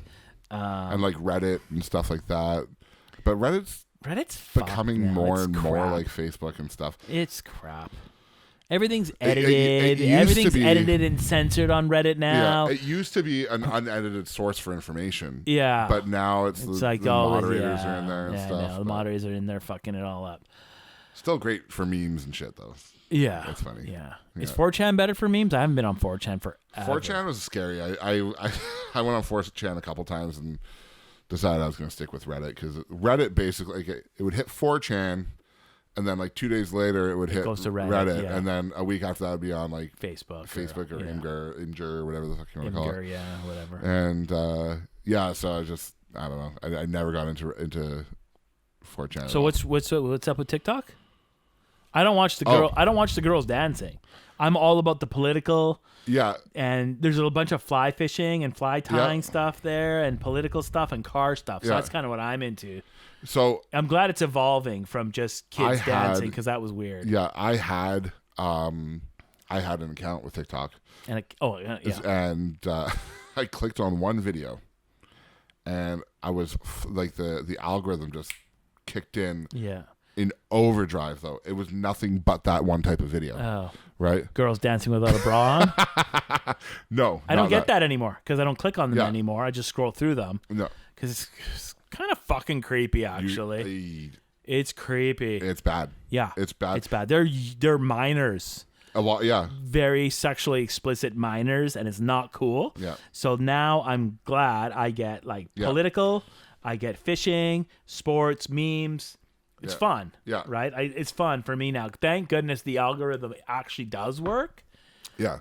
So it's good. I like it now because it's got a lot of comedy stuff on there. Yes. Right, and some car stuff. Yeah. But yeah, no, it's a weird. You got to navigate it. Yeah. Because you can't click because you still get that algorithm. Like it'll kick in something new just to try it out, and sometimes like it's a super attractive girl dancing for you, and you can't click on it. But she's fucking 12. You don't know. You don't know. Yeah, it's bad. Yeah, it's bad. Yeah. Yeah, it's very bad. Yeah. Yeah. So I thought, I don't know. It's a weird, but like, what's TikTok? It's Vine. It's the same thing. It's like it's exactly the same as Vine, except Vine was like 9 seconds or it was really short, lot shorter. Yeah. So it's Vine on it with a minute. Yeah. Exactly. Exactly. Yeah. So a minute's better. Vine was too short. You can't do anything. You could do. There was some funny stuff. There was some funny shit online. Do it for the Vine, baby. I know, but it was just too short. Yeah. But with TikTok, a minute is plenty of time to get a message across. Huh. Yeah. Very, very polarizing. If you get into the U.S. election TikTok. Yeah. It's incredibly polarizing, incredibly toxic. So I'm trying to get off of that too. Yeah, I don't know. Well, I've got some very political people in my life that are like. So my mom is so anti-Trump. Worst person in the world. Did she hate him before he was president? No, because she listens to CNN. Yeah, I know. Right. And then I've got Cole. Right. He's awesome. And he's not quite a left leaning. He's like, I don't know what he is. He's like, but like he and I have the same assumption of Trump, which is like he's not good, but he's also not as much. He's not good, but he's not as much of an idiot, and like he's not like the CNNs and stuff. He's not good, but he's not as bad as the media is making him out to be. Exactly. That's where I'm at with him. Yeah, exactly. I didn't like him before. I didn't like The Apprentice. I thought he was a cocksucker. Yeah. Being a business person, I was like, how the fuck do you treat people like that in business? Yeah. I didn't like that. I don't like that his companies fail. I don't like that he takes advantage of his employees. Yeah. So I didn't like him before he was president. But now that he's president, I kind of stick up for him in some ways because the media lies so much. Yeah. It's That's insane. The thing is, there's no real. The media's full of Yeah, shit. exactly. Now. You can't watch CNN and get a true CNN is Or just Fox. but CNN is just Fox, but for the Democrats. Yeah. Yeah. That's the thing, right? There's no reporting anymore. It's all opinion pieces. Yeah, there's no more unbiased opinions of U.S. politics. It's tragedy. Yeah. And there's no more. I don't even know about Canadian. I'm trying to get more into Canadian politics, right? Yeah. Because there's enough shit going on in Canada that we should be aware of. Yeah. That I don't need to listen to American politics all the time. So I'm trying to learn more about Canadian politics. And that's the whole thing. My most unpopular opinion of Trump is, I don't really care. Yeah. Honestly, if I get super like down to it, I just like my job is good, my life is good. I don't live in the States. He does not dictate my policies. Yeah. So why am I getting wrapped up in it? I said to one of my customers, I'm not a Trudeau supporter. Yeah. And I said something, well, I'm not really that fond of Trudeau. He goes, and then he went, well, yeah, but Donald Trump. I'm like, God damn it. We're in Canada, for the love of God. Maybe we should be like talking about Canadian stuff. Yeah. Like something that actually matters to us. But no, his default was Trump. I'm like, where do we start talking about Trump? Like, who gives a fuck? Yeah. We got problems in Canada we need to worry about. We don't have to worry about the U.S. And the vast majority of Canadians, too, are more educated about American politics than they are about Canadian politics. Yeah. Myself included. Yo, me too. Absolutely. Yeah, me too. Like, I don't know what the hell's going on in my own country. Like, I should fix that. I said to someone, well, we've got the Wii scandal. Everyone's like, what? Like, that charity that Trudeau gave a bunch of money to that his wife and his mom were working for, getting paid exorbitant amounts of money. And everyone's like, what's that? What's going on? I'm like, well, maybe you should pay attention. See, I know of that, but I don't know anything about it. I knew there was a scandal, but he's been full of scandal too. I mean, yeah, blackface and stuff. I don't even know if that's a scandal. It was a different time when he did that. I don't know. I was watching a movie the other night from 2005, and they're making jokes that you couldn't make anymore. I know. Yeah. Same thing. Like I dressed up as a waitress when I was serving tables at the bar. I dressed up as a waitress. Right? Blonde wig. Yeah. And I had the total diner thing on. Yeah. The pink. Yeah. With the apron and the whole thing. Yeah. And another waitress dressed up the same. So we were like waitresses. Yeah. I don't think I could do that today. No. No, right? Because appropriating trans people, or it'd be offensive to trans people, or it'd be offensive to women, or offensive to somebody. I didn't mean nothing by it. I just thought it was funny. Yeah. Like a fucking fat dude like me dressed up as a waitress. Yeah, it's funny. Yeah, in a skirt. In a skirt. Low cut top. Yeah, right? It wasn't low cut, but it was like, God. My fucking hairy cleavage showing. Right? But it's like, probably don't carry a bra. I don't think I'd do that today. I don't think I would do that today. No, God. Gotta be so careful. Oh, gotta be so careful. Yeah, it's ridiculous. Oh well. I mean, but I think the world is way too careful these days, as far as like voicing opinions and stuff. you gotta be careful about who you say about what, and where you sit with Trump or where you sit with gun control, where you sit with transgender or whatever, or calling somebody by the wrong identifying pronoun. Well, she and he, like. I've never run into that in real life. I ran into it once, and I was just like, I serve trans people at the cigar store quite often. We've Yeah. got a few regulars that are trans. yeah, I don't give a flying fuck. me neither. It again, like whatever. It really doesn't affect me. does not. But Like- also, if you're dressed in slacks and a shirt, tie, something that traditionally a guy would wear, and you get addressed as sir, I don't think that's a reason to jump down somebody's throat. It's obviously a mistake. You know what I Yeah. mean? But like if you're a girl dressed as that, So I never use a pronoun Yeah. when I don't know. that's the safest way to do it. Yeah. So if I don't know, Yeah. I don't say. Yeah. If they tell me, Yeah. I'm good. But if I don't know, then I don't use ma'am or sir. Yeah. And sometimes I say ma'am to a woman that I know presents as a woman that is a woman. And, Yeah. and they sometimes even get offended because ma'am's for old ladies. I'm like, Yeah. oh, fuck, I don't mean anything Yeah. by it. Like, what am I supposed to call? Give me your name. I'll Yeah. use your name. How about that? Yeah. So when I don't know, I don't use it. Yeah. Even at the nightclub, like a group of girls will come up, hello, ladies. Some people get pissy. Some people get pissed off and like getting called, hun or whatever. Well, like you can't say that. No, you can't. Well, you can't. Well, but it's just like, what else are you supposed to like? You just don't use it. You can't. You just don't use So them. like, I started calling people folks. Yeah. Hey, folks, Yeah. how can I help you? You Yeah. know? That's just everybody. Yeah. Yeah, but like but you shouldn't. I don't think that if you make a mistake that somebody should jump down your throat about it. No, if If it's an honest mistake, yeah. right? If you're presenting yourself as a woman, don't get mad if somebody calls you ma'am. Yeah. Even if you're identifying otherwise. How the fuck else are you supposed to know? Yeah. Right?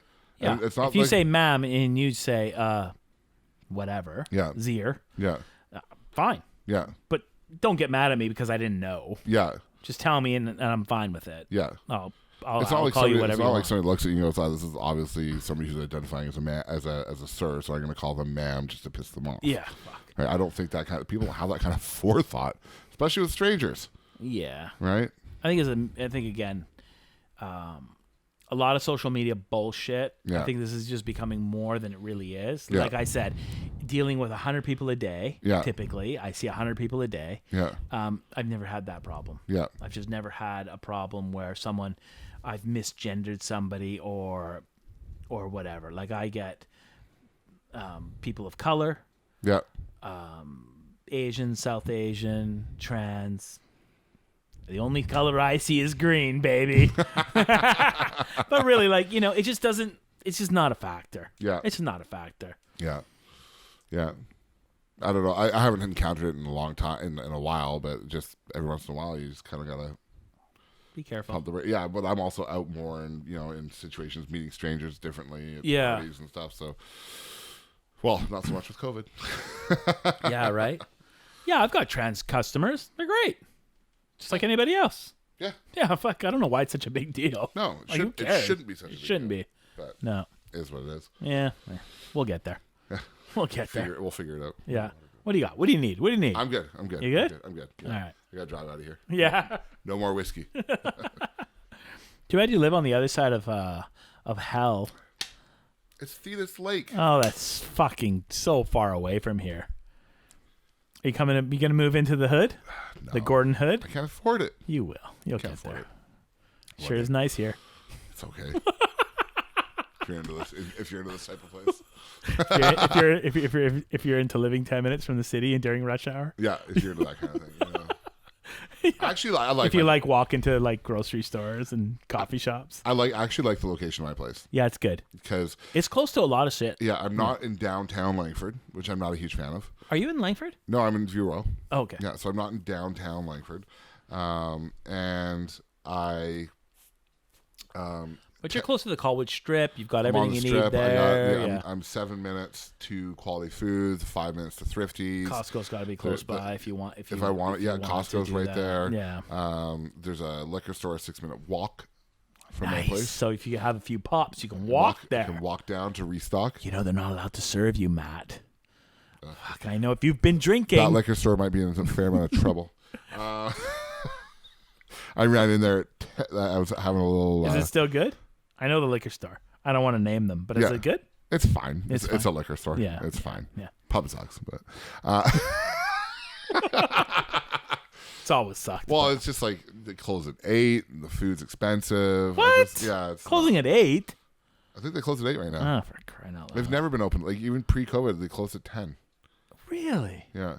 That's weird. And I don't know. I think they're sitting on it for the land. Personally, the food's fine, but the food's expensive for what you get. And the service is okay, but it's just like I would walk to 328 Tap House or somewhere else a little bit closer to have a couple of beers or whatever, because I don't know.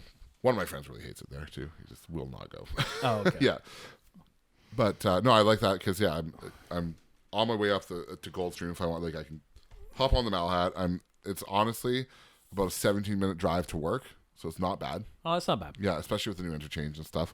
So it's totally fine. I think the property values in that part of town are going to go up because you're not in downtown Langford where they're just building and building and building and building and building. I mean, why would you buy a condo that's 4 years old when you get one for the same price? It's got warranty and stuff's brand new. I know. But they're not doing that where I am. So yeah, I know. I'm lucky. I mean, I'm 7 minutes from work, right? Yeah. And during rush hour, so yeah, it's pretty sweet. It's a nice spot. I would actually buy a house out there. I was thinking about it. It is actually like the perfect neighborhood in my opinion because it's very central. right there. Yeah, because Langford, you're right in between Langford and Victoria, and whatever you want to do is just right there. Yeah. It's a $25 cab ride from downtown. It's not bad. Oh, it's not bad. Right? It's a $15 cab ride from downtown Langford. It's fine. Yeah. Yeah. I like my place. I got it. Where's downtown Langford? Seriously. Goldstream? I would call it that Goldstream turnaround. Humber thingy, whatever they got. Yeah. The Goldstream Village. I would call downtown Langford. Yeah, right? me too. So, and like I would actually during the day, if I wanted to go to Sport Check, I would probably go to the Langford one because it's a little bit less busy, less foot traffic, better parking. You're not fighting Mayfair traffic. That's the next closest one. You know what I mean? So yeah, a lot of stuff going on. I'm gonna give Shane shit when I have podcasts with him because that Langford Best Buy is a piece of shit. Do give him shit. I will. It's just the place sucks. I will watch all 4 hours of that podcast. I like it. Yeah, no, it's good. And Shane bought there, and Cole and Addie bought up on Bear Mountain and stuff. So sweet. Yeah. So your friends are out there. Yeah, and Tim lives in the next building over from me, so it's good stuff. Nice. Yeah. Nice. I know we're almost done, but what the hell? When in Rome. One day I'll get into tequila. It's good stuff. Fuck. Almost out. Almost done. Yeah, I got that bottle in the U.S., I think. Really? Tampa. There you go. Yeah. I was there for a cigar thing. Great town. Lots of homeless people. Is why I want to get into traveling in the States more. Been to a lot of cities in the U.S. I've never been disappointed. Yeah. Yeah. Had a great time. Tampa, Miami area, all good cigar places. New Orleans, great cigar place. Yeah. Been to Palm Springs, Phoenix, L.A. Good cigar places. I enjoyed Phoenix quite a bit. Yeah. Hell of a town. Yeah, it's a good town. Yeah. Yeah. Big party scene. Is it? Yeah. Oh, yeah. Like down in like the expensive bars and stuff, but yeah, there's some expensive stuff in Arizona. oh shit! Preaching to the choir. My 3 days in, or 4 days in Phoenix, cost me more than my week in Mexico. Yeah, I can believe it. Yeah, but the drinks are $15-$20 a piece. I know. US. Yeah, you're not all inclusiving it. No. Yeah. It's a good time though. I'll go back. Bit of a party town though for me. Anyways. That Marriott Hotel in Scottsdale is something else. Is it? Oh yeah. See, beautiful outdoor seating area. You can't go there in the summer. Yeah. If you go there in the winter, you can sit outside. You can. Last time I was there, you could smoke. I had a cigar. Yeah. Some cognacs outside. Big fireplaces. We did cacti everywhere. We did the Airbnb. Nice. Yeah. So the room was not too bad. Oh, it's a house. We got a house. Oh, okay. Yeah. There's 10 guys in the house. Yeah. It was okay. I saw some stuff. Yeah. Some Snapchats. Yeah. Yeah. It looked like fun. I mean, church was not as good as you were hoping on Sunday, but it was okay. Yeah. Fair enough. I had the best time in New Orleans. Oh, man. The best. That's another place I want to go. Fuck Bourbon Street. Yeah? Smells like puke. Overrated? Totally. Huh. Totally. But if you're into jazz, Yeah. if you're into bourbon, Yeah. it's good town. Yeah. Good town. Frenchman Street. Yeah. You got to go walk down Bourbon to the end of the French Quarter. Yeah. There's a strip there Yeah. full of clubs. Great drinks. When you order a bourbon there, they take a glass like this, they fill it with ice, and they fill it with bourbon to the top. Love it. $5. Love it. So every night we closed down the bars. Yeah. Then we were back to the tobacco show at 8 a.m. We were on no sleep. Yeah. Great meals. Holy fuck, they know how to make food down there. Yeah.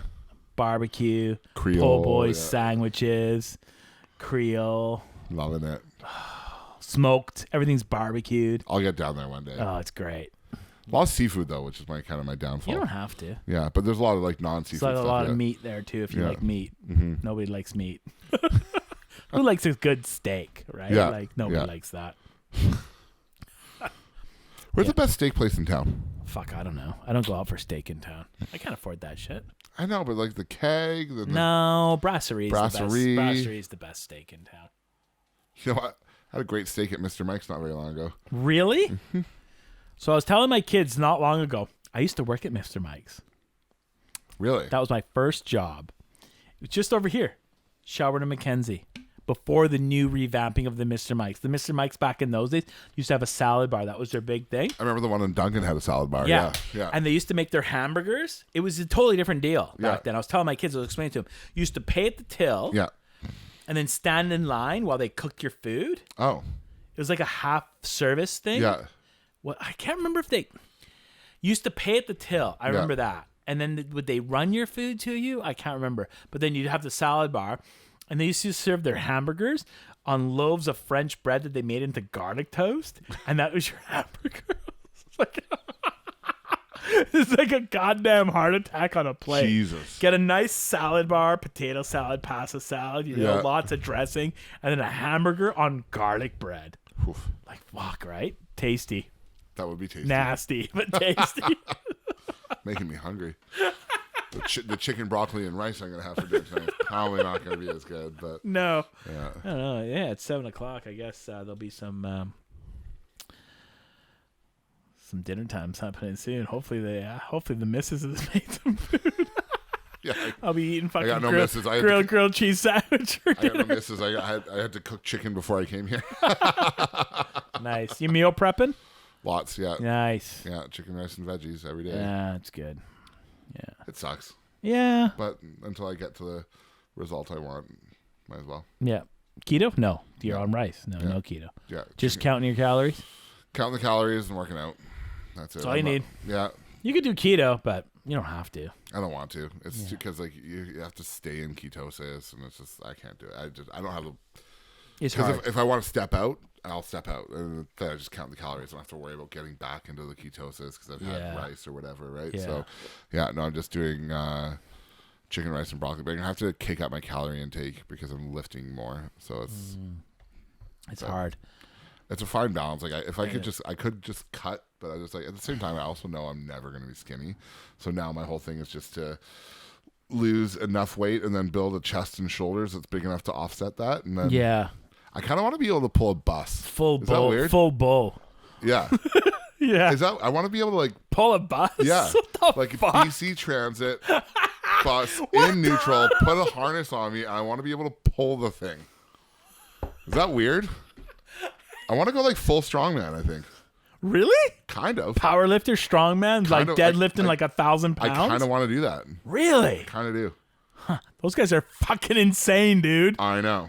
Have you seen those guys like deadlifting like 1,000 pounds? Yeah. They're I saw this...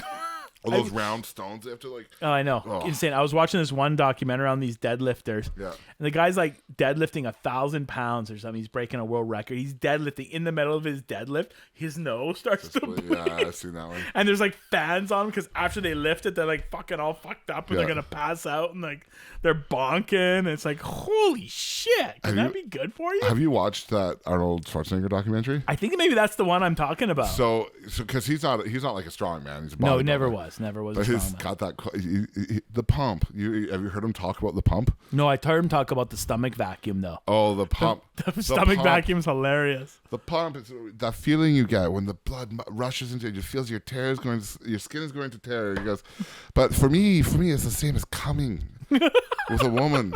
So you can imagine I'm coming in the gym, I am coming at home, I'm coming backstage. What? Before I go out pumping, and I'm coming day and night. It's amazing. He's got this big smile on his face. That's fucking I'm hilarious. coming day and night. That's awesome.